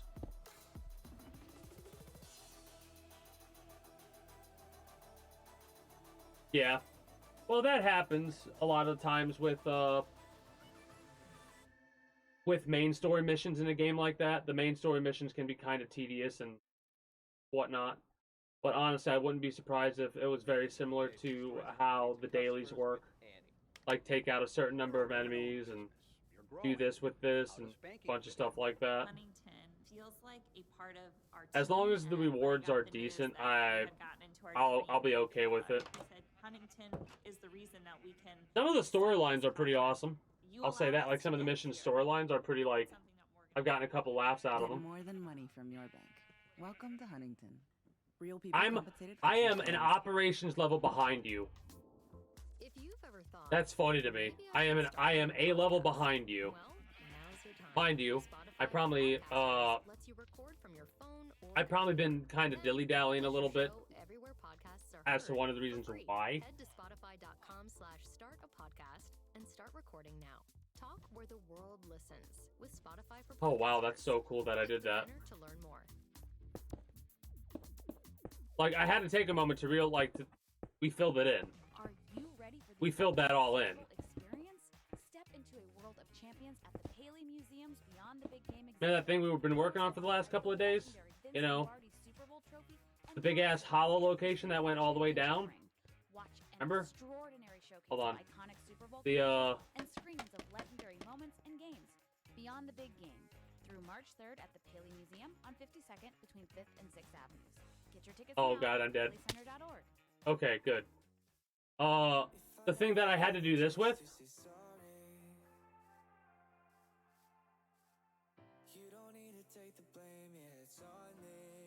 Are we talking about like daily events, or are we talking? I did all that. I added all of that. It looks pretty fucking good, doesn't it? I think it looks pretty fucking good. I like it. We'll have to do something about this. What the fuck? What the fuck is this? We'll have to do something about that. That's a no-no. I'll probably work on filling that in off stream.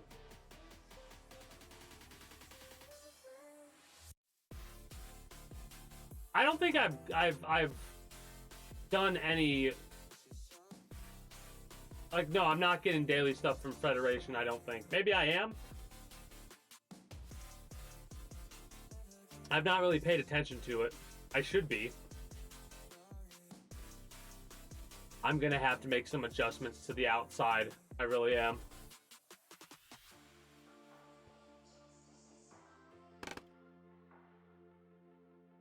I haven't gotten this. I haven't gotten them to tolerate it yet. I'm pretty sure that it's going to be damn near impossible to get all three up to tolerated. Isn't it like you gonna, or are you getting, you know, you have the slash there. The way that I think it works with systems like that is you could get two factions. Like, you could get one faction maxed out and another faction up, like, slowly over time upgraded. But at that point, basically, you would have to take...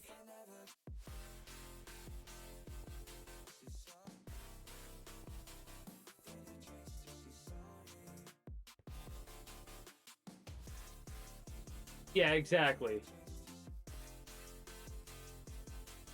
If you want access to two factions, do not do any dailies. Now, what do you mean by dailies? Are you talking about, like, the dailies as in the faction dailies? Or the dailies as in, like, daily quests or weekly chests? What are we talking about here? Because dailies update, don't they? They update as you get leveled up. Because I was thinking about it, and I'm like, well, wait a minute. If there's a max level you can hit, eventually you will hit that max level. So, wouldn't that make it to where...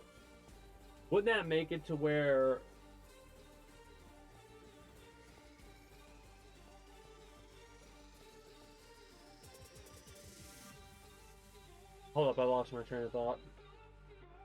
Yeah, okay, whatever.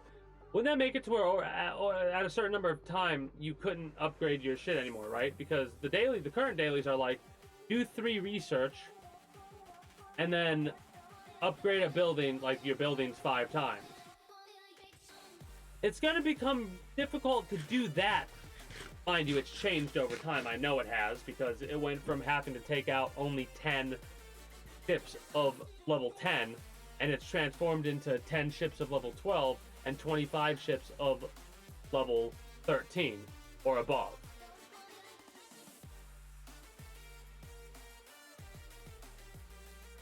I thought so. I was just making sure, because I was like, that wouldn't make any sense if, like, the regular dailies were bad.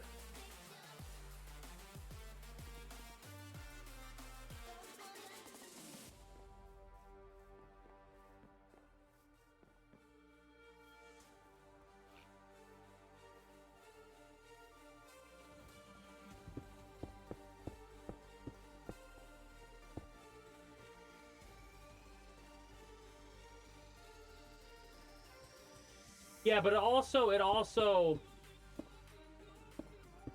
looks like it's changing over time, unless I'm mistaken. Like, I'm gonna keep track of it and see if I get different missions at level 14. If I don't, I would be kind of saddened by that. I understand about getting your syndicate level up. That makes sense. It really does. But at the same time, I'm also trying to keep a straight face now, because I'm partially joking. Like, I gotta come out and say that at least. But at the same time, it's a little ridiculous that they haven't catered every single daily quest to every single level.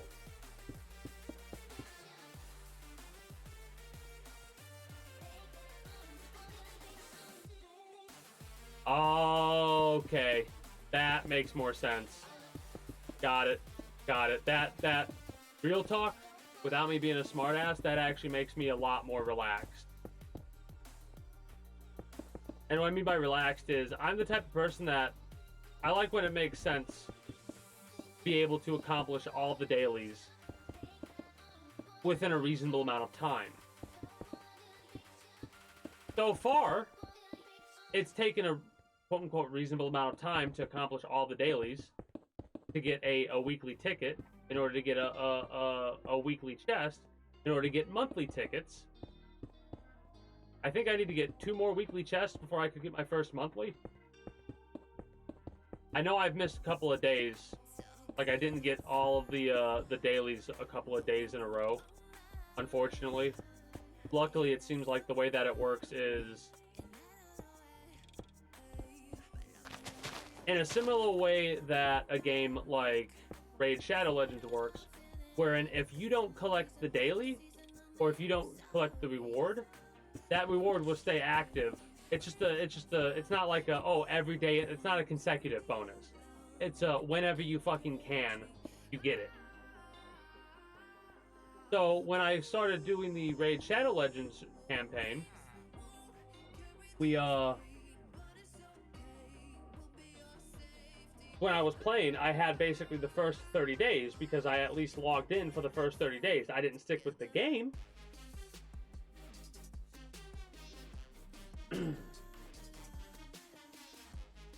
But yeah, that ad campaign closed out. I'm gonna make sure the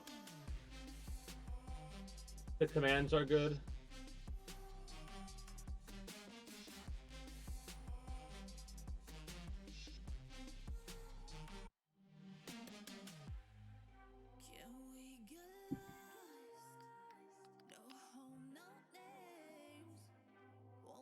Oh, that's weird. That's cool that it automatically deletes the command when the campaign ends. Awesome. Awesome.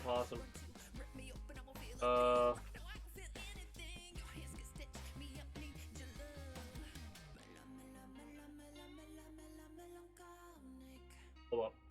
You might hear me echo a bit.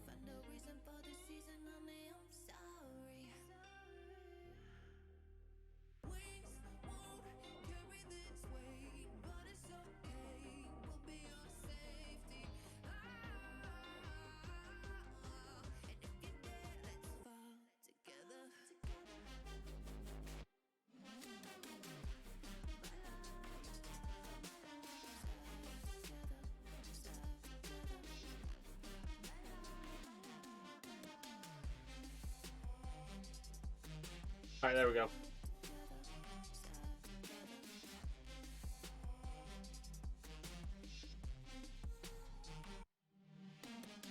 Yeah. I am a patient man, and a little bit goes a long way. I'd rather have 2 at full level in a third of the time than 1 quicker and no access to 2. When you have access to 2, you have so many more options. You have so much more to spend. You'll end up getting more resources. Honestly, I'm probably going to end up with the Federation and the Klingons. I'm probably going to give the finger to the Romulans. Unfortunately, they're the faction that's going to get shafted by me. because honestly, how it happened is I did quests and missions, and their standing is at the lowest right now. Whilst the Federation is at the highest, and the Klingons is at the second highest. I mean, there's a couple of reasons why it is that way. For one, for another,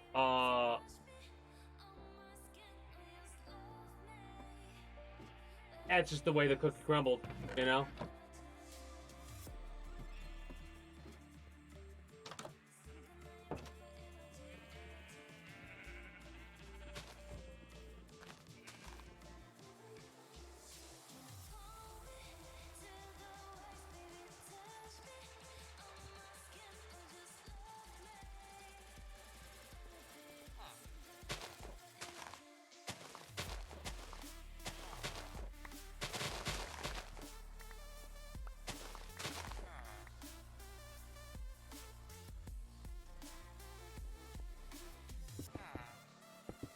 I wonder how many people have, like, what the number is of how many people support the Romulan faction over the Federation. I would imagine the Federation is the most popular faction. Like, that would make sense.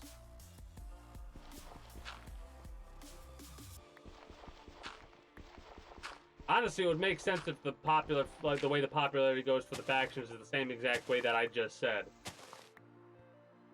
Federation's top, with the Klingons as second and the Romulans in a solid third. Then again, the other factions, I'm not 100% sure about the other factions. Like, how you get more standing with them. It seems like those other factions are going to be like, it seems like they're disassociated factions from the primary faction.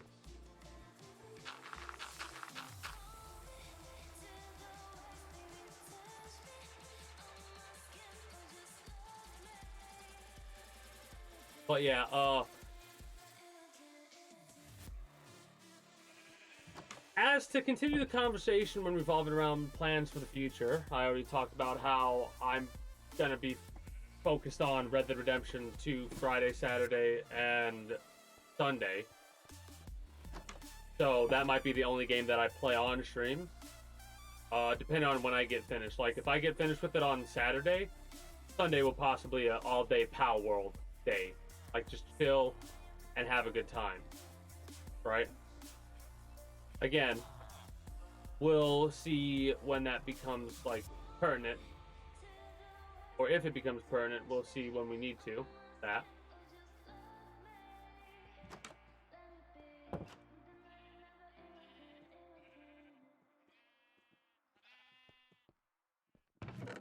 Oh shit, there's a lot more in here than I thought there would be.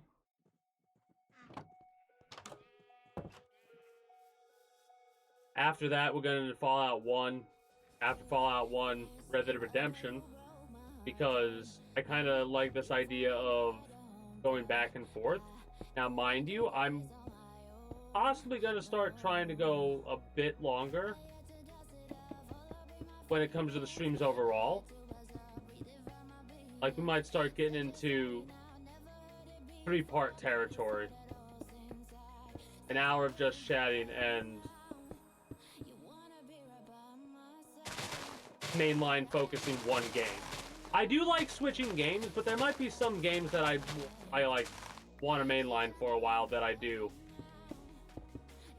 Basically kind of how like I did Red Dead Redemption. The first 4 days I think I focused entirely on nothing but Red Dead Redemption. And then I started doing half days again. I might do that with Fallout. But the other difference is, honestly, this is how every game is going to be. The first couple of days I play a game for the first time, I'll probably spend a couple of, depending on how long the game is, I'll spend like the first 25% of it. Let's use that instead of hours or something like that. I'll spend the first 25% of a game fucking around, learning mechanics, figuring out what the story is doing, figuring out if I like the story or not, if I'm going to stick with the game, all that. And then I'll spend the, like 50% of the time. So we're up to 75% now. An additional 50% of time I spend on like doing any of the side stuff that I want to do, be it missions or random events, what have you. And then I pretty much spend 20% on focusing on completing the game. And the last 5% is, all right, is there any truly final cleanup we have to go through and do? Yes or no? That comes into play more so when it comes to games like Elden Ring, Cyberpunk 2077, games that are open world. Like, honestly, Red Dead Redemption 2 is going to be one of those games where I go, all right, have we done everything we need to do after we beat the main story? Like, is there an epilogue we got to go through? Is there other random side missions we got to look at? What's the word?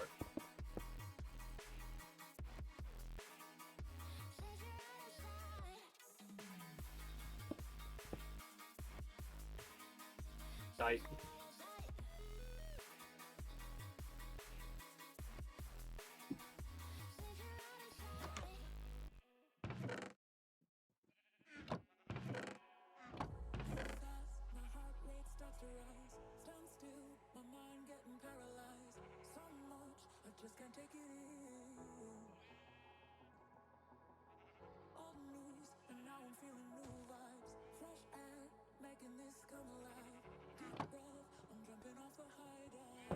I really don't know what to expect when it comes to... The only games I really kind of know what to expect about are, like, Fallout 3, New Vegas, kind of more so than 3, because New Vegas is, well, like, more known / more popular. I really gotta fill this shit in, but I'm not doing it now because of how much I have to do, and I don't even want to look at it. You know what I mean?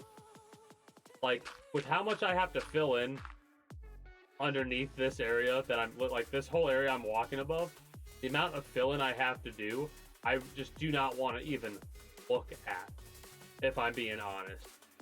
You know what I mean? Like, ugh.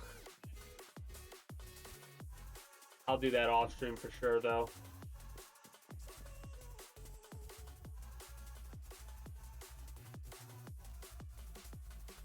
Yeah, you gotta do certain missions for the other factions. And, like, I didn't really, like, I thought it was gonna be one of those weird types of things. Mind you, I'm pleased by this. But I thought it was gonna be one of those things where, like, you would slowly be able to level up every single thing you got. No, there's a lot of buildings you don't get until, like, level 50 and shit. There's some research you're not gonna see until a long while passes. That's all I'm gonna say. Basically, before I pop on over to 15, I'm gonna make sure I've done every possible research, every possible upgrade, everything. Because I know I'm gonna lose a lot of resources.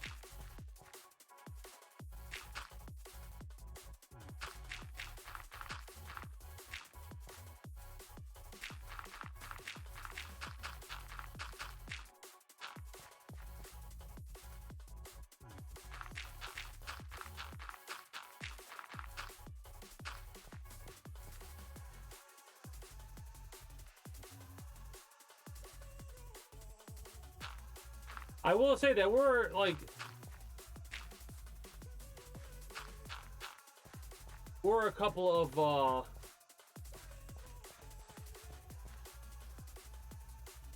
mods that I've thought about possibly adding to, not Red Dead Redemption 2, Fallout 4, right? Like I said, if I ever play Fallout 4 or Skyrim again on stream, I'm honestly going to have to mod it.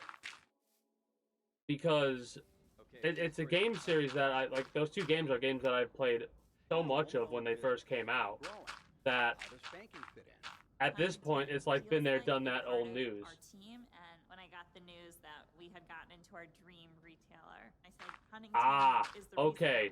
So basically, what I'm gonna do, I'm still gonna do what I said I was gonna do. Like I'm probably gonna miss out on a couple days of dailies for sure. With how long I'm going to delay before I transfer over to 15. Because as soon as I transfer over to 15, I want to start boom, boom, boom, boom, boom, working on everything I possibly... Like, I'm going to try and save up every single speed up I can. So I can make sure that I've... Like, I want to try to see how high I can get my Citadel within 7 days' time.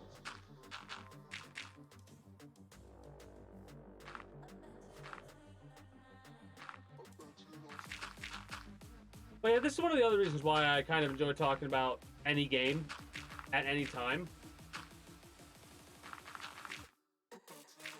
Because, like, I get it.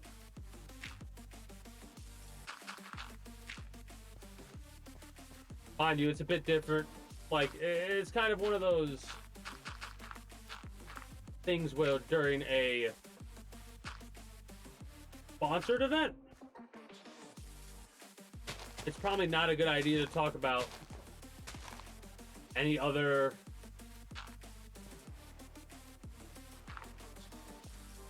direct games or anything like that. Like more generalistic terms. I'm saying that because sometimes companies are a bit weird, for lack of better terminology, in how they like the individuals who accept the sponsorship stuff to communicate to the people that they're showing the content to that's being advertised, you know? This has been fun doing research to figure out about certain things and certain aspects of certain things of life that I never thought of.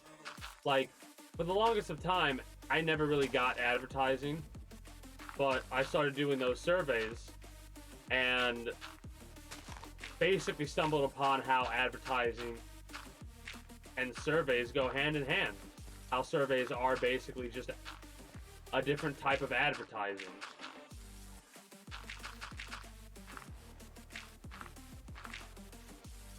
That was a wild realization for me when I realized, like at the time when I realized, I was like, holy shit, that's wild.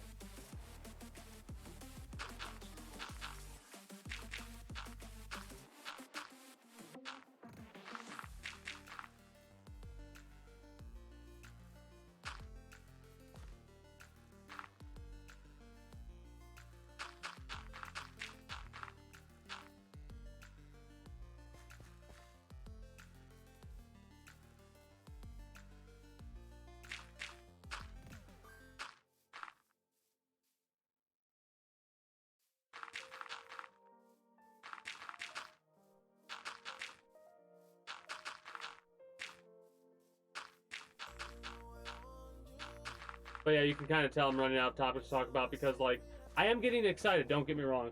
I don't want to talk about any potential spoilers for Red Dead Redemption. I'm weird when it comes to doing that. Like, if I get spoiled on something, whatever. And if I'm playing the game and I'm past the spoiler, I am going to talk about spoiler events that have occurred while playing the game. That's not going to change. That's one of those things where, like, I kind of hope it happens. I really kind of hope somebody stops by when my title is streamed finishing up Red Dead Redemption and they get spoiled on something, so I could call them out for being very, very, very thoughtless, given the fact that they went to a stream titled Beating the Game and got spoiled on something. And they're mad about that. I would hope that would happen, because that would be some good food to roast. You know what I mean?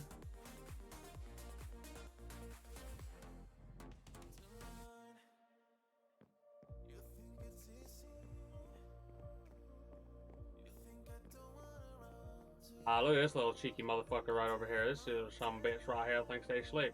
You ain't slick, motherfucker. Fucking dead is what you is.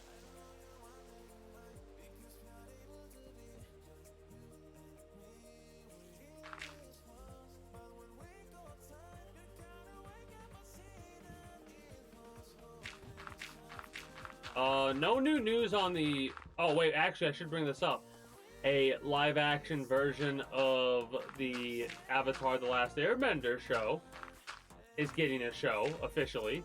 I don't know how aware of it you were / are, but just so you know, I'm literally only bringing it up to acknowledge it. It is a thing that somebody is creating, because it is not Avatar: The Last Airbender. recently, the last thing I heard about it was the head developer dude was basically talking about how they're literally ignoring the fucking everything about it and making up their own shit because it's a cartoon. That's it. They looked at Avatar: The Last Airbender, the people who are creating this show now, or the people that are in charge of how the show is being created, and they said, oh, this is childish because it's animated. It doesn't matter what it's about. Let's make it like this. And they took away so many different aspects that make the characters who they actually are. You've basically butchered the entirety of the cast before we've even got to see their proper portrayal. I feel bad for the actors and actresses that are going to portray these characters, because they probably don't have a fucking clue. They probably have no idea that they're going to be portraying characters incorrectly. And you know what the saddest part is? I hope people don't try and blame the actors or actresses, because some idiots do that sometimes, but this should be like immediately the people in charge should be blamed, because they've come out of their way to say, oh no, we're not doing this explicitly because of stupid, like, you're butchering the characters, man. Ridiculous. It's fucking ridiculous.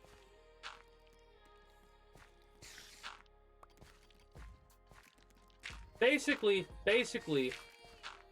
what they've done with the Halo series, they're gonna do to the Avatar: The Last Airbender series. And yes, I've actually looked more into Halo, the show, a little bit more. My God. It's bad. Like,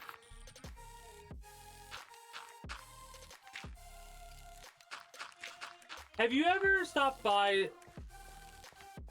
How do I word this? I'm trying to think of the kindest way to word this. It's a not kind thing to talk about.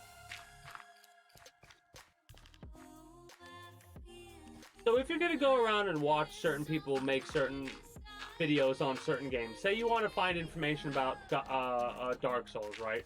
Or you're looking for somebody who has a lot of experience with a game to figure out if there's any secrets you missed in a certain area, right? Well, it's like if you take that and just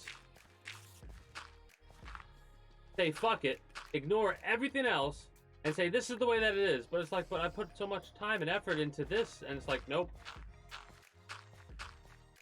we're ignoring it. Like, I don't know, mind you, the storyline itself for Halo is a bit jumblefuck.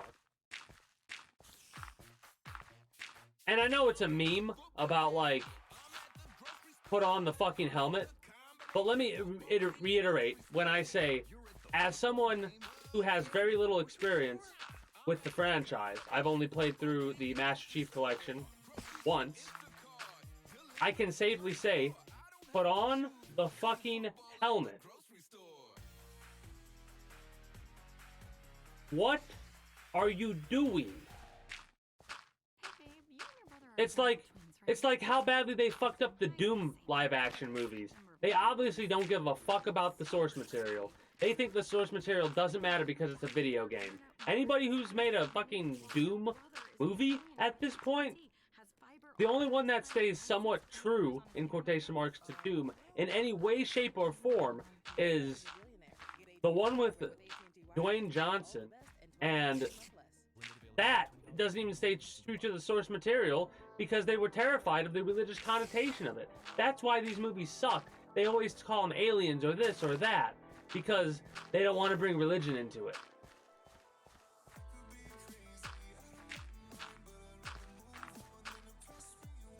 The worst part, though, is they over-explain the shit.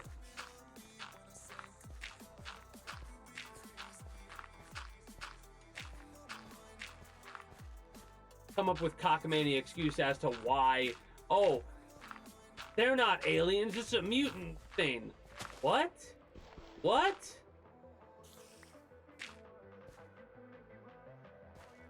When you start breaking that kind of shit down, when you know that, like, when you actually truly know the source material and you're paying attention to that shit, the reason I know the source material for Doom is because Doom's one of those games where, as fun as it is, it's just not a game that appeals to me to play. I would have fun with it. I would have fun with it, don't get me wrong. But I don't know what it is. There's a part of me that's like, just no desire. And I'm going to be honest, I'm not the type of person that's going to go out of my way to play a game I have no desire for. So I've watched, at this point, quite a few different individuals go through that game, or those games. Mind you, it's been a while, so I probably wouldn't remember everything, but the big key bullet points are fresh in my mind. And I'm okay with that at this point, because I just...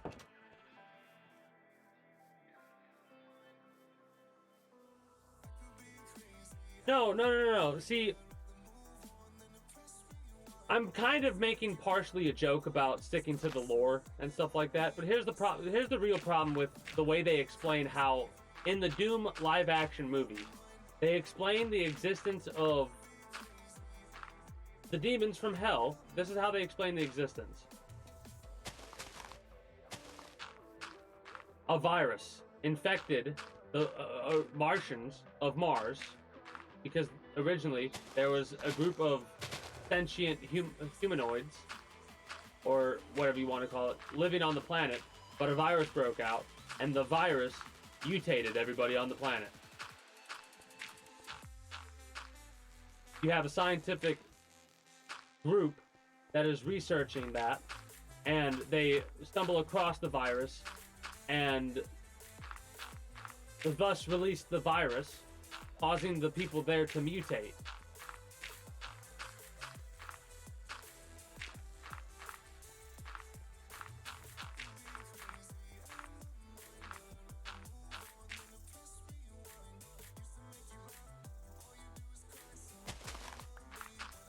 Well, see, that's the thing.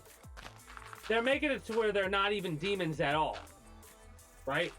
They're making it to where the thought was that they were aliens, but after realizing, no, they're not aliens. They're the scientists you were supposed to protect or rescue, right? They actually, there's a pretty good way that they have that reveal happen,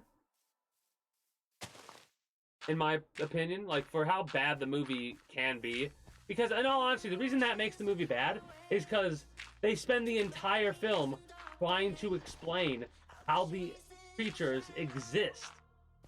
They should be spending the entire film showing the creatures getting absolutely decimated by one dude in a suit.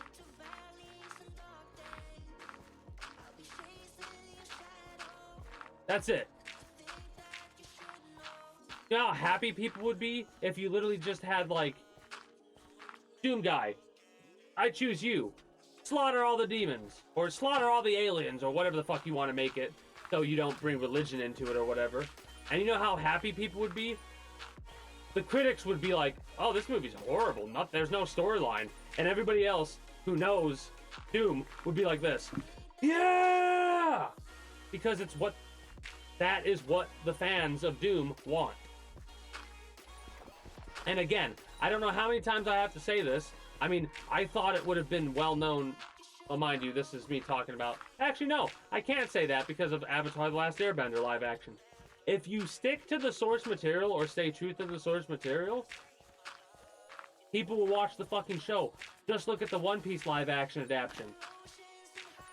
Yeah, it changed some shit, but it stayed true to the source material in how they changed it, and as a result, it's one of the most popular live-action adaptations ever.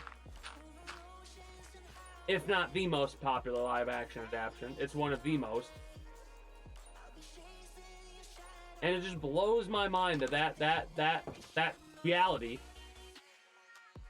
the literal, like, the factual data, if you were to compare the live-action One Piece to the live action Dragon Ball. Is there a fucking comparison? No, there's not. Somebody tweeted out a list of all the live actions that like completely butcher the characters, and they were like, the live action adaptation of Dragon Ball. They made Goku not enjoy fighting? That's not Goku at that point. Disregarding of all the modernization shit they did, and like how they made Goku a high schooler, apparently. Like, again, I'm starting to do some research into some subjects, and I'm like, are you fucking kidding me? No wonder why people hate this. It's not what it says it is. It's literally like, you know those the bad fucking parody products? Like, instead of a Rolex, it's a rolled X with like art, like instead of spelled similar, it's like rolled and just an X at the end. I didn't really know that part, but all I know is how can you look at something and say, oh, instead of doing what's been working, I'm gonna completely change, I'm gonna make a fan fiction and try to have that work. Like, seriously, anytime a motherfucker goes, oh, you don't have to be a fan of the series, red flag, red flag, red flag, red flag. And the best part is, I don't think I've ever heard anybody say that about One Piece live action adaptation, but that is the only one that so far I could say that about.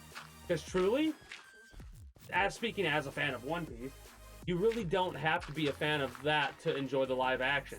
It covers everything you could possibly want it to cover as a fan of One Piece in a way that makes sense,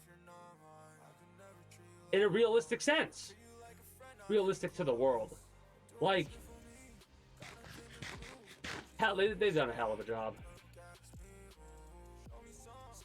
If you can't tell, I've started to get into watching it. Actually fucking watching it. And it's fucking good.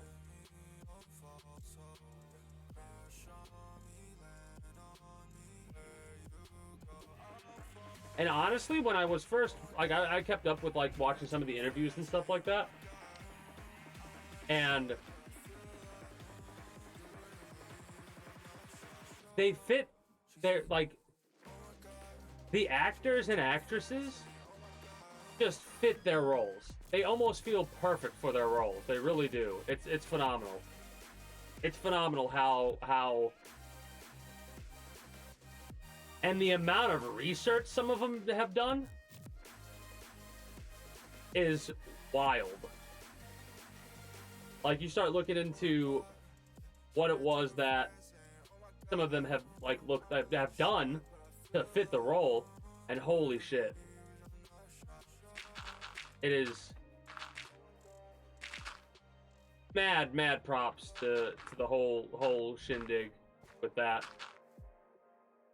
Like, you would think that after seeing that, the individual who's working on the live action adaptation for Avatar would be like, huh, maybe I should do the same thing. Instead, they're going, hey guys, you want me to show you why it's a good thing One Piece listened to the fact of, you know, she took care of everything. Sticking to the source material? I needed all the help in the world. Because when you don't, you ruin the fucking series. Not ruin the series, but like, you've ruined the show before you even have released it. Because already, if I'm gonna watch that show, I'm gonna go into it thinking there's no way this is gonna be good, and I'm gonna be looking for all the negative shit. Like, they're gonna try and turn this into some serious, super serious. Oh no, there's a horrible thing happening. Let's go save the day. Anything else I can help you with? Do you like asparagus and mushroom sorbet? I've got leftovers. Introducing Discover Cashback Debit, a checking account with cash. The whole storyline, the whole of Avatar: The Last Airbender, is about a bunch of kids that need to mature way too soon in order to save the world from a genocidal maniac. And you've taken, and the whole adventure is to teach The only one that everyone feels is capable of doing that, like the only one who's capable of doing that, to make sure they're taught how to properly use their abilities that they were born with, right? And this kid, it's their whole journey in becoming mentally prepared to face the burdens that they face. Like, fuck.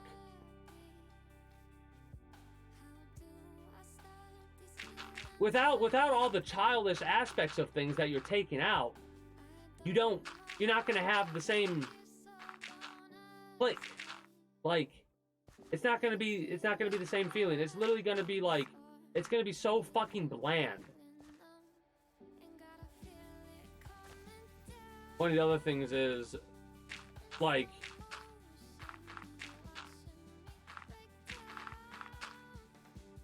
this is a perfect example of me being able to say this. Avatar: The Last Airbender is partially ruining itself because of its wokeism.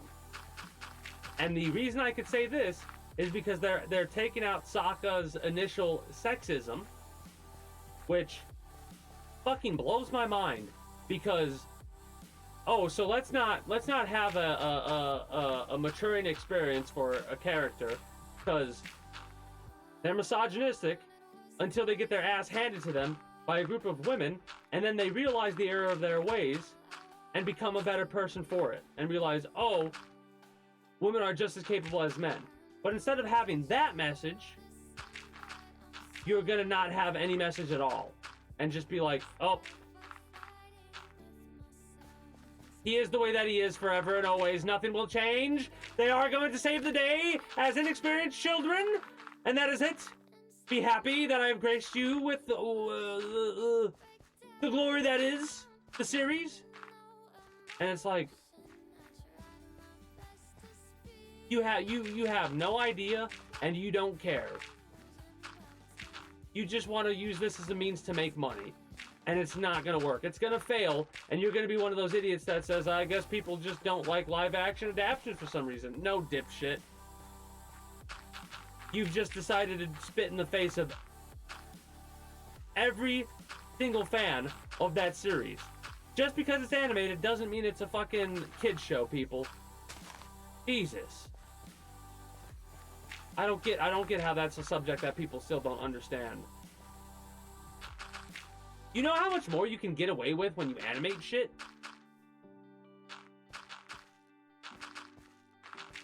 Like, you can have the characters make movements that they normally wouldn't make, and have them experience shit they wouldn't normally be able to experience.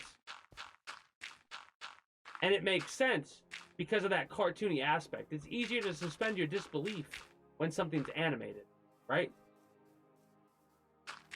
I will admit that. It is easier to suspend your disbelief when something's animated.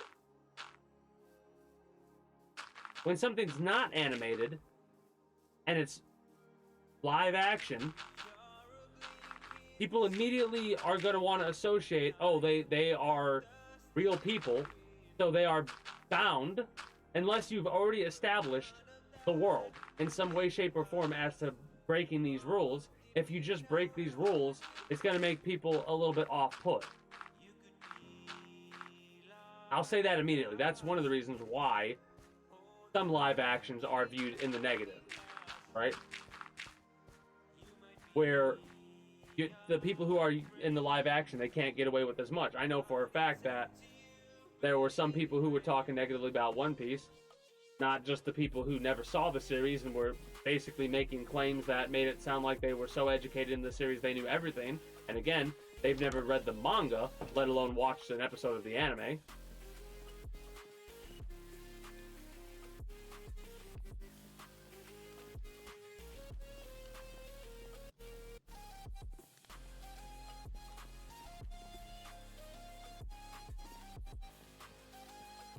You could still have a character be perverse in a tasteful way.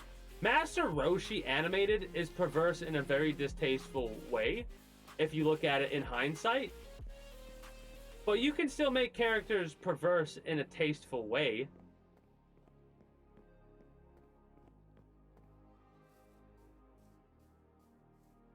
That would literally be as bad as if they decided to make a Naruto live action and then made Jiraiya not be a pervert. Literally, the self-proclaimed super pervert.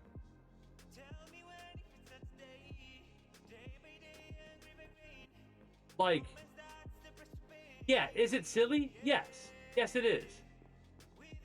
Is there a whole bunch of other issues behind that whole thing? Yes.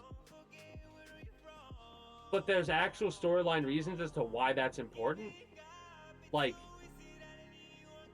and if you take that away, you take away a lot of storyline elements that if you had happened without that, wouldn't make sense based on... This is one of the problems right here. They're going to have this show come out, and they're going to rip out most of the important shit, and you're not going to know what you're watching. People who aren't, like... People need to know what the fuck they're looking at in order to enjoy it. If they don't understand, they're not going to enjoy it. Because they're spending more time trying to figure out what the fuck than they are actually being like, oh, cool, based off the knowledge that they are aware of. So at that point, it's like, why even bother? Why even bother to make the live action adaptation in the first place if you're not going to try to stay true to the source material in any way, shape, or form? The memes were hilarious. The memes were fucking hilarious about it, though. I will admit that. What's next? There is war in Ba Sing Se? Could you fucking imagine? Mind you, some of you have no idea what the fuck I'm talking about. People that do, though, you do know what the fuck I'm talking about. That's how ridiculous some of the shit they've been saying has been. Like, some of the shit they've changed. And it's like, oh, we think it's more, tasteful, or whatever word they used, to not have these things happen. If people can't understand the nuance, and here's my issue. People, dumbasses that don't pay attention, are gonna pick up this kind of shit, and they're gonna go, oh, people want misogyny. No, dipshit. Getting more than money from your Me arguing that having the character in question be misogynistic does not mean I want misogyny. It means I want the character to go through the growth that they go through in order for their misogyny to go away and to potentially teach a bunch of younger individuals who are watching this animated kids show, because that's what people think it is. You know how many lessons are in Avatar: The Last Airbender? Takes you next, and whoever you're looking to be, there's a car for that on cars.com. Yeah, yep. If you want to make money off of the product, then tell a new story in that world. That's all you got to do. Make up characters. Hell, use side characters. Literally, you could have, you know what you could have done? You literally could have done like an aftermath of all the character interactions the gang had. That's it. That would be a good show. Whatever happened to these characters? Hey, look how they are now. Fucking, that would have been better than what they're doing. Because if you think I was actually interested in watching the show, because I was like, oh, a show. I think you can go back to some of my streams and find where I talked about how a show is a better example of what to do. Like that they're on the right path. I think I said they're on the right path, because a show is a better thing to do for something like that than a live action. Hell, I even think I said I hope it doesn't go the same route that the Halo one goes. I think I even made that joke. But I don't remember. I don't know. All I know is, holy fuck, did they do that? Like, they did that. Or they say they're going to do that.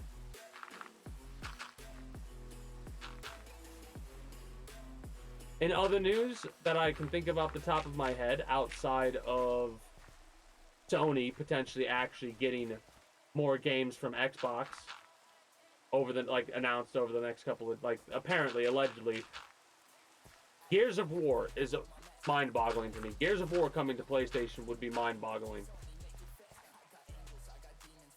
Anyway.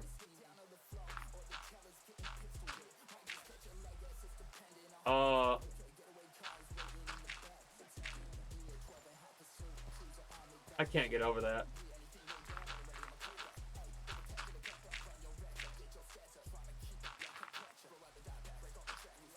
Like, I would imagine Master Roshi's perverseness actually has something to do with the storyline. Like, yeah, it's there for comic relief, but is it only there for comic relief? Or is it there for... And I'm saying this because I do have some of the knowledge. I am aware that they actually pushed forward some of the plot because of Master Roshi's perverseness.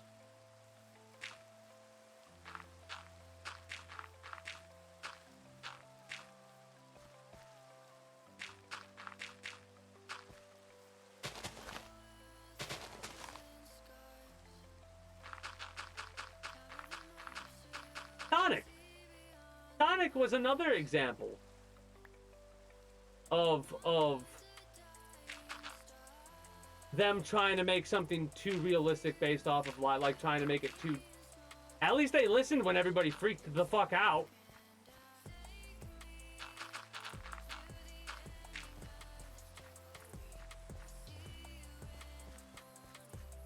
I still think that was a publicity stunt at the end of the day. Like, given how quickly, like, maybe they could animate shit quicker. I feel like they did that on purpose. I really do. For like just to generate articles about it. Because like that makes no fucking sense. How they would go from like they went from the worst example of what you could do to perfect. You know what I mean? I mean,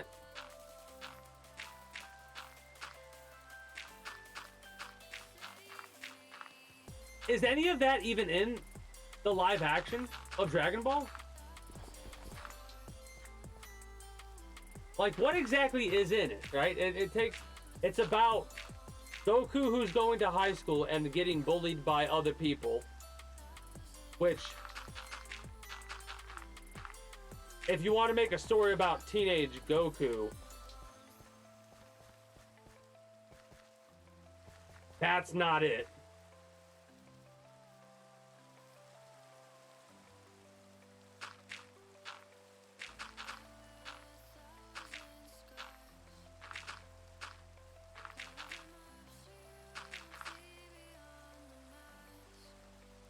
Yeah.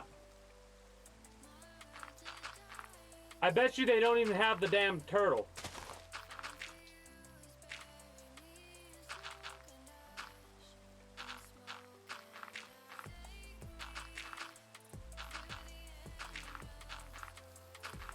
It's like, honestly, you could have fucking made a better story about how Goku's an absent parent as a live action adaptation, and that would have been a better story to tell than what they ended up telling at the end of the day. Like,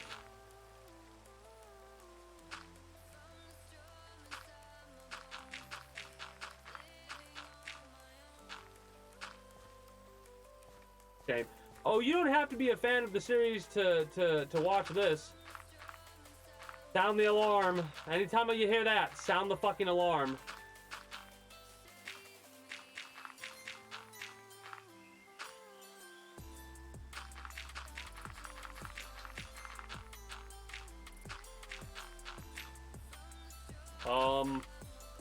I'm trying to think if there's anything else I can go off of outside of ranting and raving more about live action adaptations and stuff like that.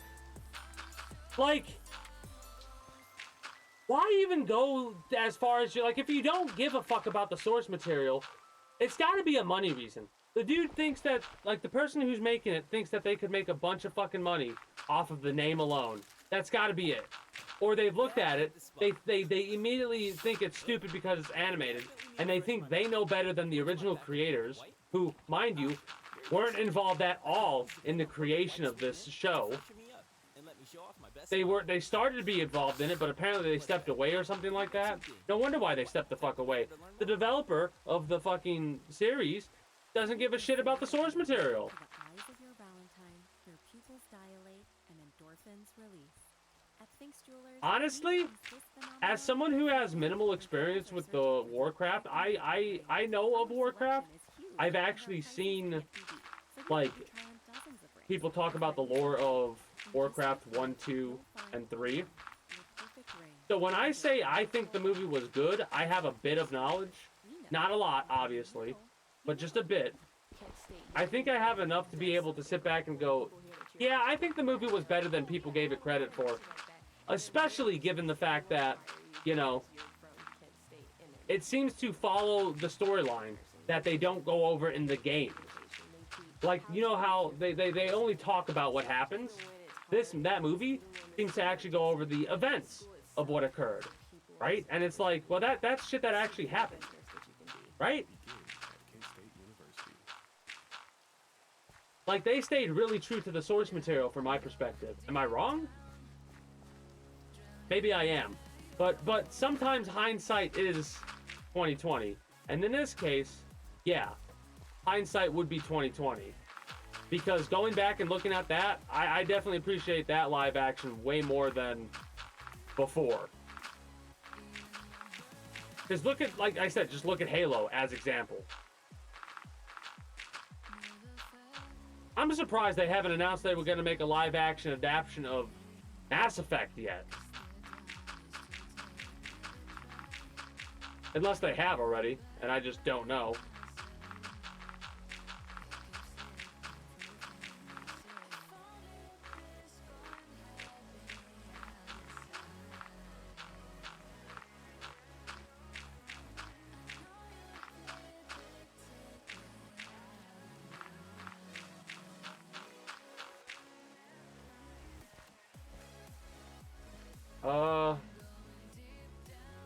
Yeah, I can't, again, I don't really know much about Fallout 1, 2, a little bit about 3, a little bit, not a lot more, but a lot more than 1 with New Vegas. Tactics, nothing, really. And then I played through 4 so many times, I'm going to have to... When we get closer to it, like when we're getting closer and closer to being done with New Vegas, or whatever game we play after New Vegas before 4, I'll probably ask people to give me like start giving me a list of mods or something like that to go off of, to look at, because I want to play Fallout 4 and experience some new shit.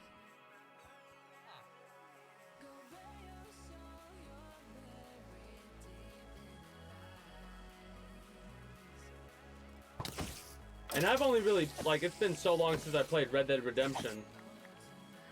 I'm super excited to play that again. Because I think I played through that for a very long time. Like, it took me a long time to beat the game, but I only think I officially beat the game, like, once. And a lot of that had to do with how frustrated the ending of Red Dead Redemption made me.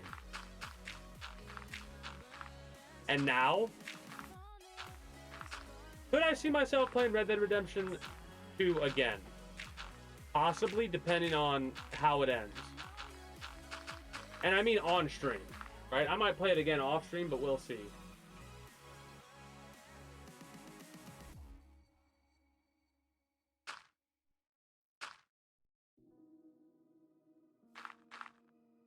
It would probably be better than you would think, honestly. It would probably be better than you think. Because a lot of actors that are, like, very well known for being actors and actresses, maybe not as many actresses, but I'm not 100% sure. But there are a lot of individuals that have gotten their start as a WWE or a wrestler from some of those. A wrestler. Wrestler's gonna wrestle. Could you kindly keep it in English?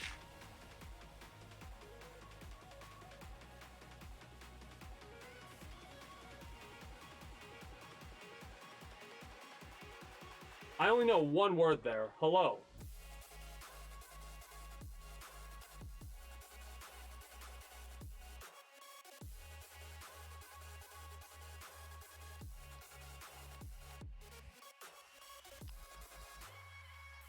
Ah, I see. I see. Hold up. I hope you're still sticking around, Luca. Hold up. This is probably going to be incorrect, but hold up.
So we're gonna do this, and then I'm gonna time you out at the very least for a minute, right? Not that it matters.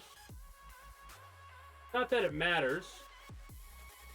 I'm just gonna do that because you came by to say something, an insult to me in Spanish. Google Translate the thing, and it's a insult that could not mean any less to me than it already does. Hello, fat idiot, is what that individual said to me.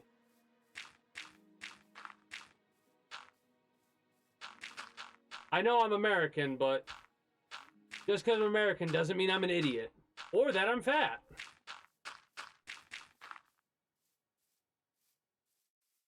Working moms have way too many to-dos. Switch to H&R Block and have an expert do your taxes for you. Block guarantees 100% accuracy and your max refund or your money back. And with your no surprise guarantee, you'll always know the price of your tax prep before you begin. Like I said, if you look at the type of roles they get very specific roles, and they play those characters well. They play the characters for the roles they get well, I say. Description of benefits and details at hrblock.com/guarantees. I mean, I'm overweight. I will admit I'm overweight. I'm not fat though. Trust me, I've seen people that you classify as fat. I am not fat. I'm overweight, I'll admit. You're listening to music from 21 Savage's new album, American Dream. But, and I really don't think I'm that unintelligent at times. Yeah, I do and say stupid shit sometimes when I'm not thinking 100% straight through. But like,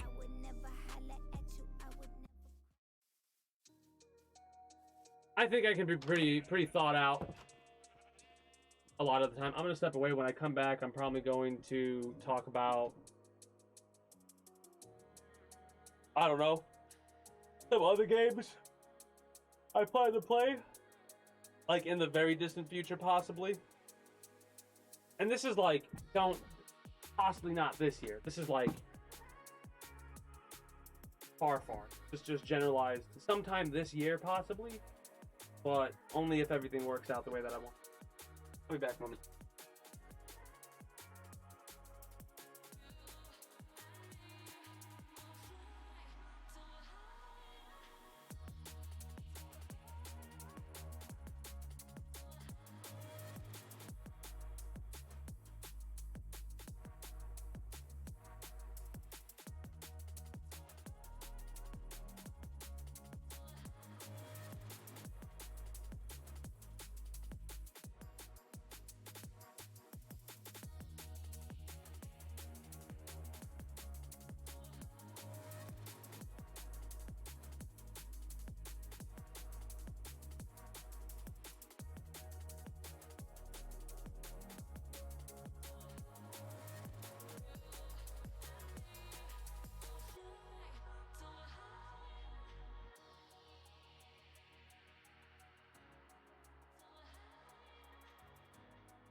just can't let you go.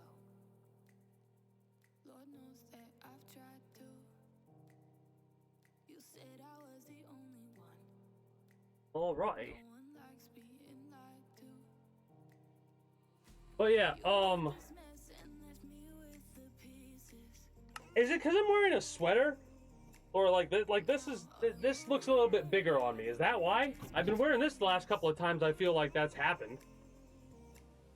I don't, man.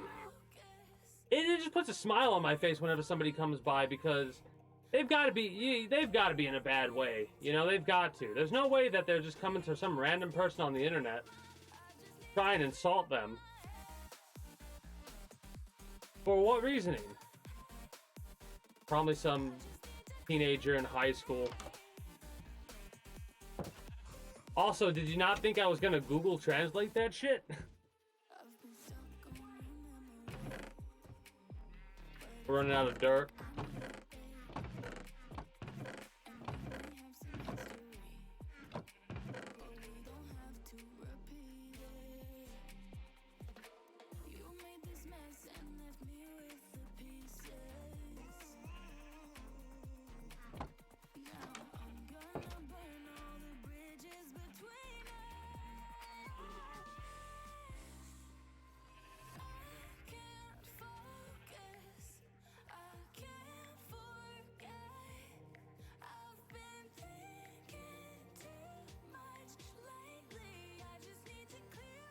Hold on a second.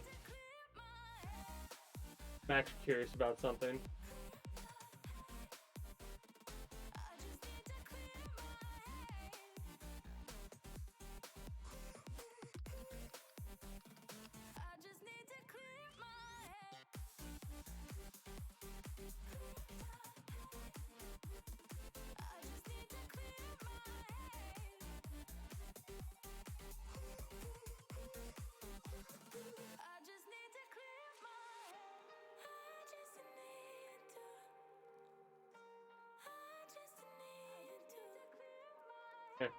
Whatever. Again, doesn't really matter, not really important.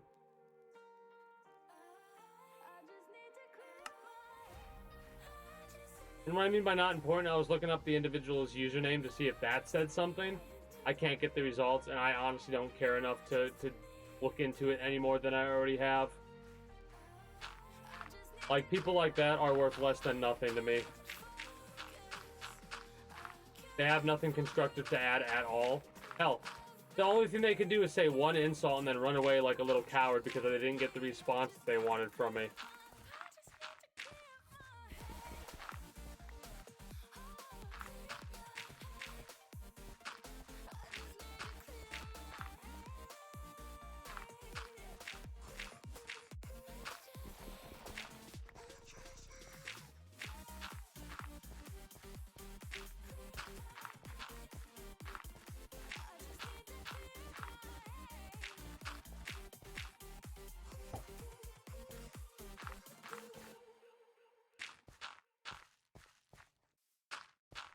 Anyways, as for games that I plan to play, like... So, tell us what happened, Bobby. When my wife passed away. In the very... outside of the ones that I've been listing off, like the Fallout and Red Dead games and all that. Armored Core 6. I didn't expect all the help I got from Sierra. It was much... During August. Much needed. Get more than money. To get the rust knocked off in order to, like, be ready to do some speedrun stuff in September. I'm Zach Justice. I'm Jared Bailey. And if you want to listen to a podcast that has some pretty cool guests in our opinion, we've got comedians like Matt Wright, Bobby Lee. We've got astrophysicists. My biggest thing is, what does that add to, like, I don't even care. You're trying to get some sort of a emotional invoking, right? You're trying to invoke a specific emotion. So if you want to laugh your butt off, either anger or sorrow, more than likely sorrow, because put other people down to make yourself feel better about whatever's going on in your life. Yeah. Instead of that, why not talk about the thing that's bothering you and possibly get some different perspectives and different advice. Now, mind you, getting advice doesn't mean blindly following it. It means taking into account what they're saying and making a decision based off of said advice, right? if your decision just so happens to coincide with being very specific to what a person said, that's fine. But you should never go out striving to do exactly what somebody's recommending you to do based off of their perspective. Because they might not be 100% right. Now, mind you, I'm the type of person that if somebody asks for help on a situation, if I could give advice, I'd be like, yeah, okay, this is, in my shoes, in your shoes, what would I do? And then I would say what I would do, unless I truly have no way to give advice.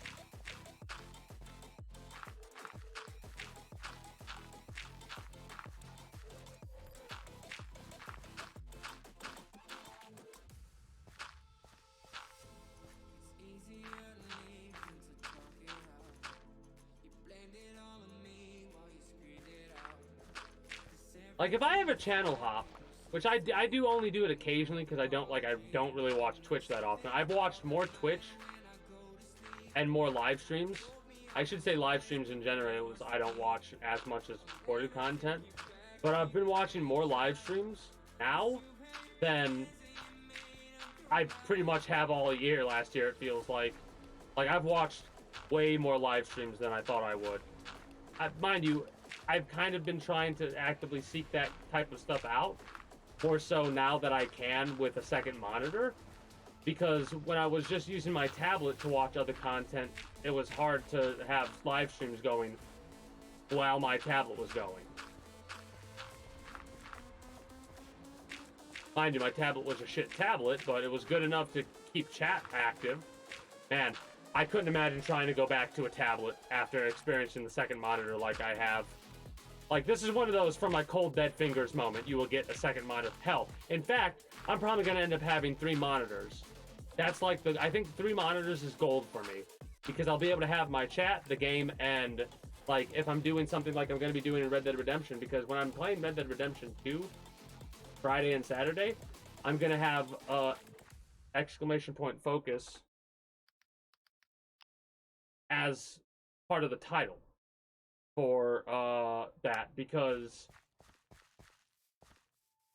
I'm probably as talkative as I normally am, but I'm gonna be focused on doing the map challenges, so I'm pretty much gonna be only looking at the map.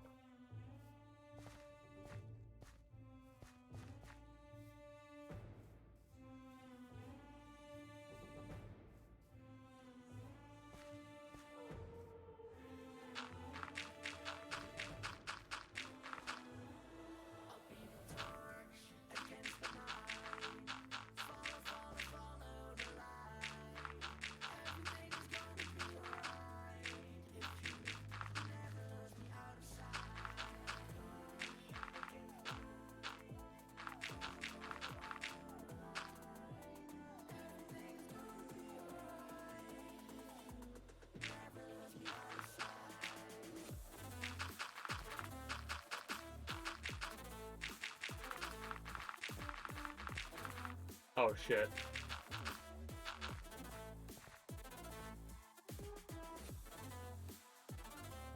I'm trying to finish up that little area before I move on. I've actually spent a bit more time on here than I normally would.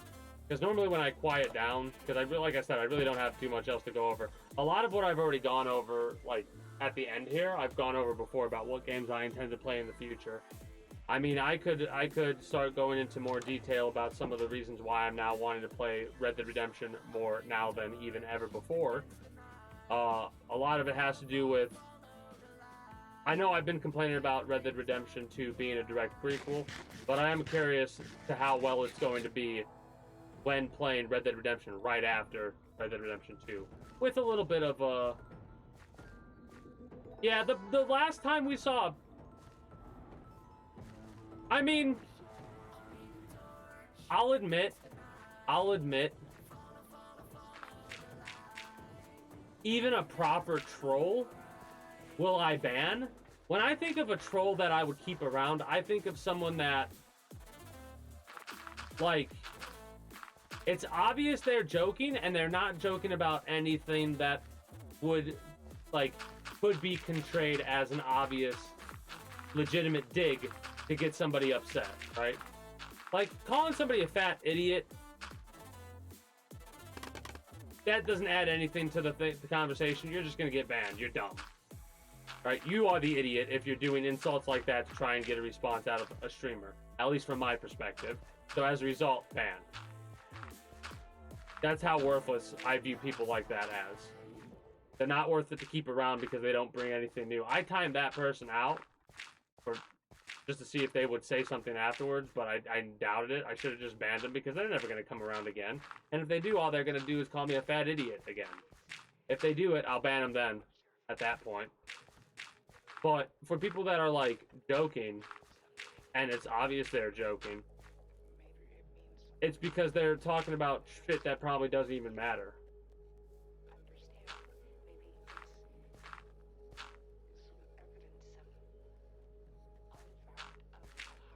Like, if someone came by and started dogging on me for wearing the color blue,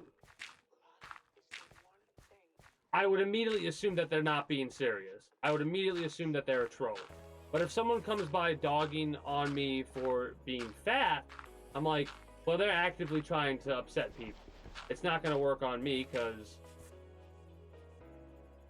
like I said, to call me fat would be to know that I experienced being 50 pounds heavier than I currently am. So, I was a fat ass then. I'll say that easily. But no way in hell will somebody calling me fat get to me now when I don't weigh as much as I used to. Mind you, the used to in question's a couple years back, but still, my point still stands. I know what I experienced when I was heavier set. Now, if someone comes by and I know them, like if you, insane baboon, were to like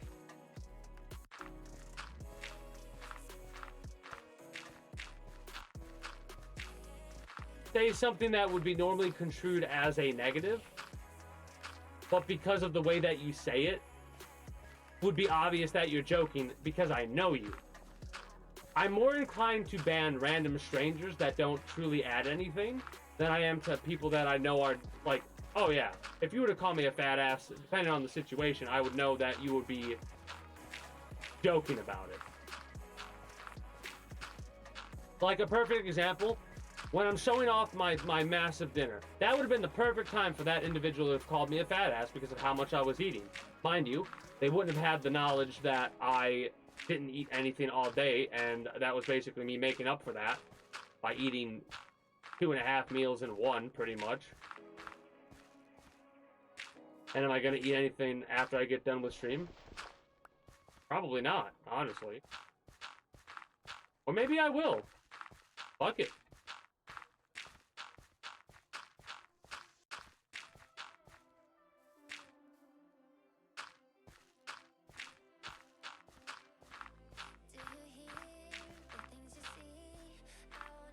Oh, man.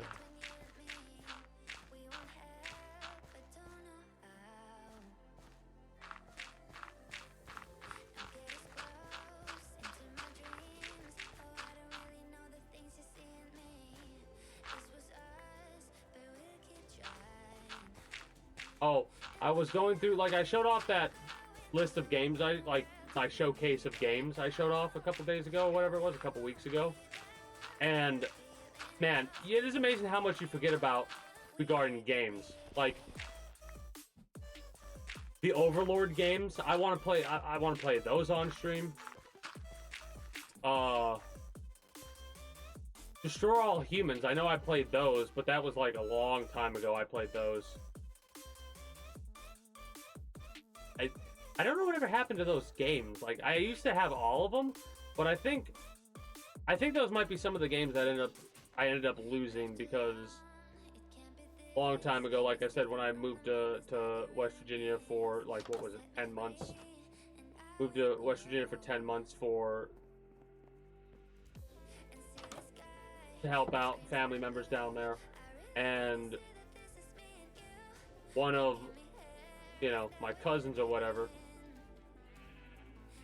I don't know how many times removed or what exactly type of a cousin they would be. I don't know exactly. I just know their family.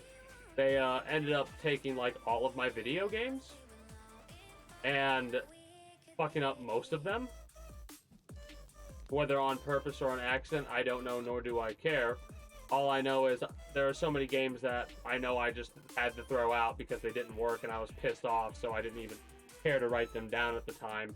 But when I go back, I think about it, and it's like, yeah, no, I played through this game, this game, this game, this game, this game, this game, and this game, and I forgot they even existed because they've been out of sight, out of mind for how long they've been.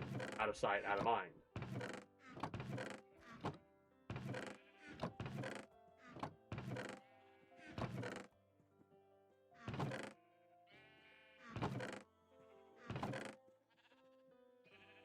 Thought we were running out of dirt. Apparently, we had plenty of dirt to work with. Holy shit.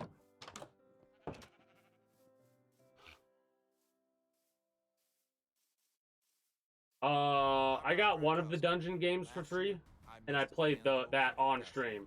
I don't know if I completed the game on stream, but I definitely played for quite a few hours on stream. Like, when I say completed, I mean did the main story. I think I did do the main story. Those are fun games.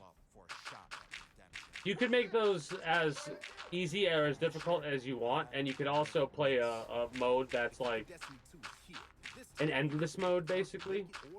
Endless mode's probably the best for players like me because we can just sit there all day and almost basically view it as an automated thing.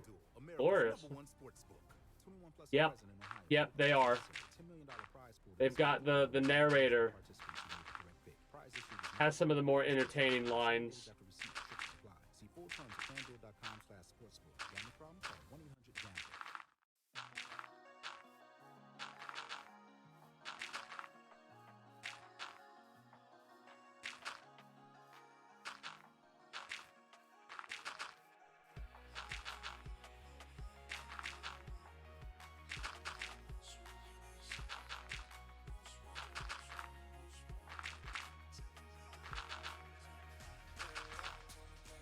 I think after we're done with this row, or I should say the next time that we rest, I'm going to wrap up with Minecraft.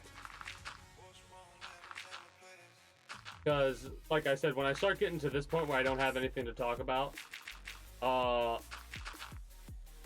then I think it's time to move on to the next thing. The apps, I know, right? But that's why I brought up Overlord. Overlord and the little minions and stuff like that. That was a game I had a lot of fun with, but I don't think I ever beat the main story of that game. So that might be something I play on stream at some point in the future. I already talked about going through Red Dead Redemption and Red Dead Revolver, which I plan to go through Red Dead Revolver and another Western game called Gun. Pretty much the same stream week, because I think I can beat both games in a day. And I'm kind of going to try to beat both games in a day. Gun and Red Dead Revolver. Gun, not so much on beating in a day. Because I feel like Gun is more similar to Red Dead Redemption than not.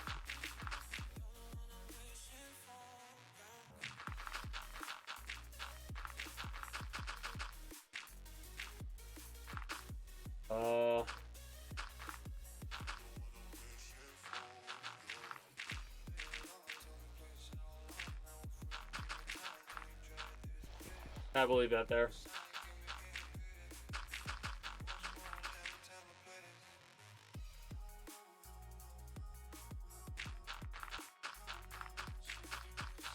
It is amazing how much dirt this is actually taking.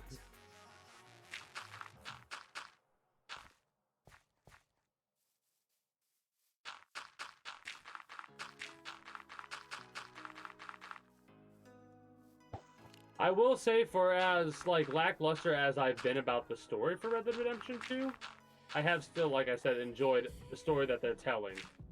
not exactly how it's playing out, because it was a foregone conclusion how it was going to play out, at least from my perspective, in my mind.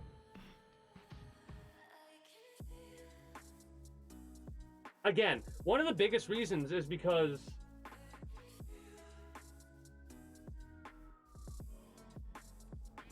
there's less investment for me when it comes to like being invested in the character, because at the end of the day there are certain characters that no matter what have to live, and basically no matter what there are certain characters that have to die, right? Because of the way that they don't show up like they do in Red Dead Redemption from Red Dead Redemption 2. So, when you do a lot and get attached to a character and something bad happens to that character, it immediately makes me go, that sucks, but it was gonna happen. It was gonna happen regardless, so oh well. If it was a totally different storyline, like if it followed a different gang's perspective, and it followed that gang's demise, well, maybe I'd feel differently. Because I wouldn't have any pre-knowledge. You're not... That's a flower. Alright, whatever. Anyways. Yeah, I can't really think of anything else to bring up currently, at least. I know I'm going to try and play this a bit off stream. I doubt I'll do that, though. I'm classifying as my quote-unquote little chill vacation week, because I pretty much just played Pal World whenever I had free time instead of editing. That's kind of over with, so I'll probably edit for half the time that I normally would, and then play some Pal World instead of just playing Pal World. Mind you, for those that are watching live, stick around. We're gonna do a bit of react ending. I'm gonna have to get another thing of Warden tea when I do step away, because my voice is, I've been using it quite a bit today when comparatively to the last couple of days where I've not used it as much.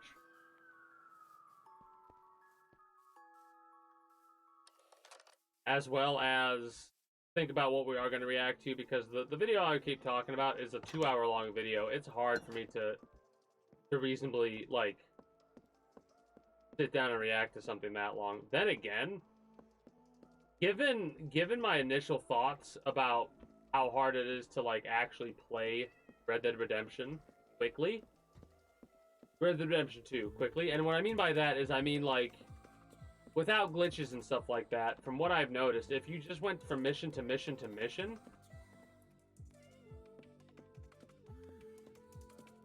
the speedrun's gotta be long.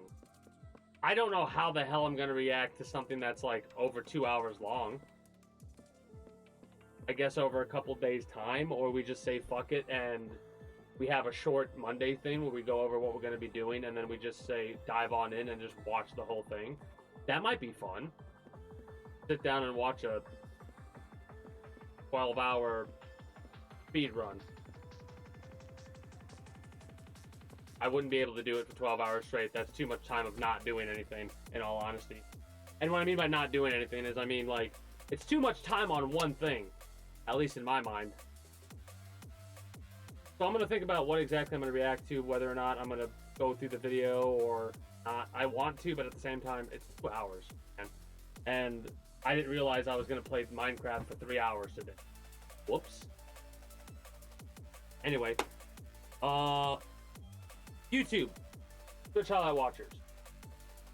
If you're new here, be sure to become a citizen today via subscribing to this channel as well as my main channel.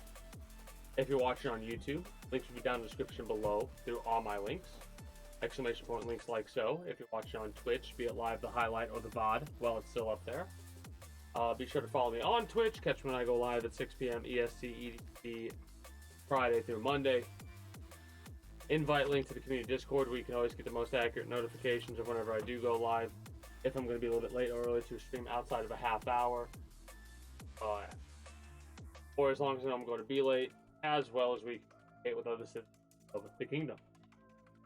Whatever else catches your fancy, through all my links And until next time, take care. Have a good one. Bye bye.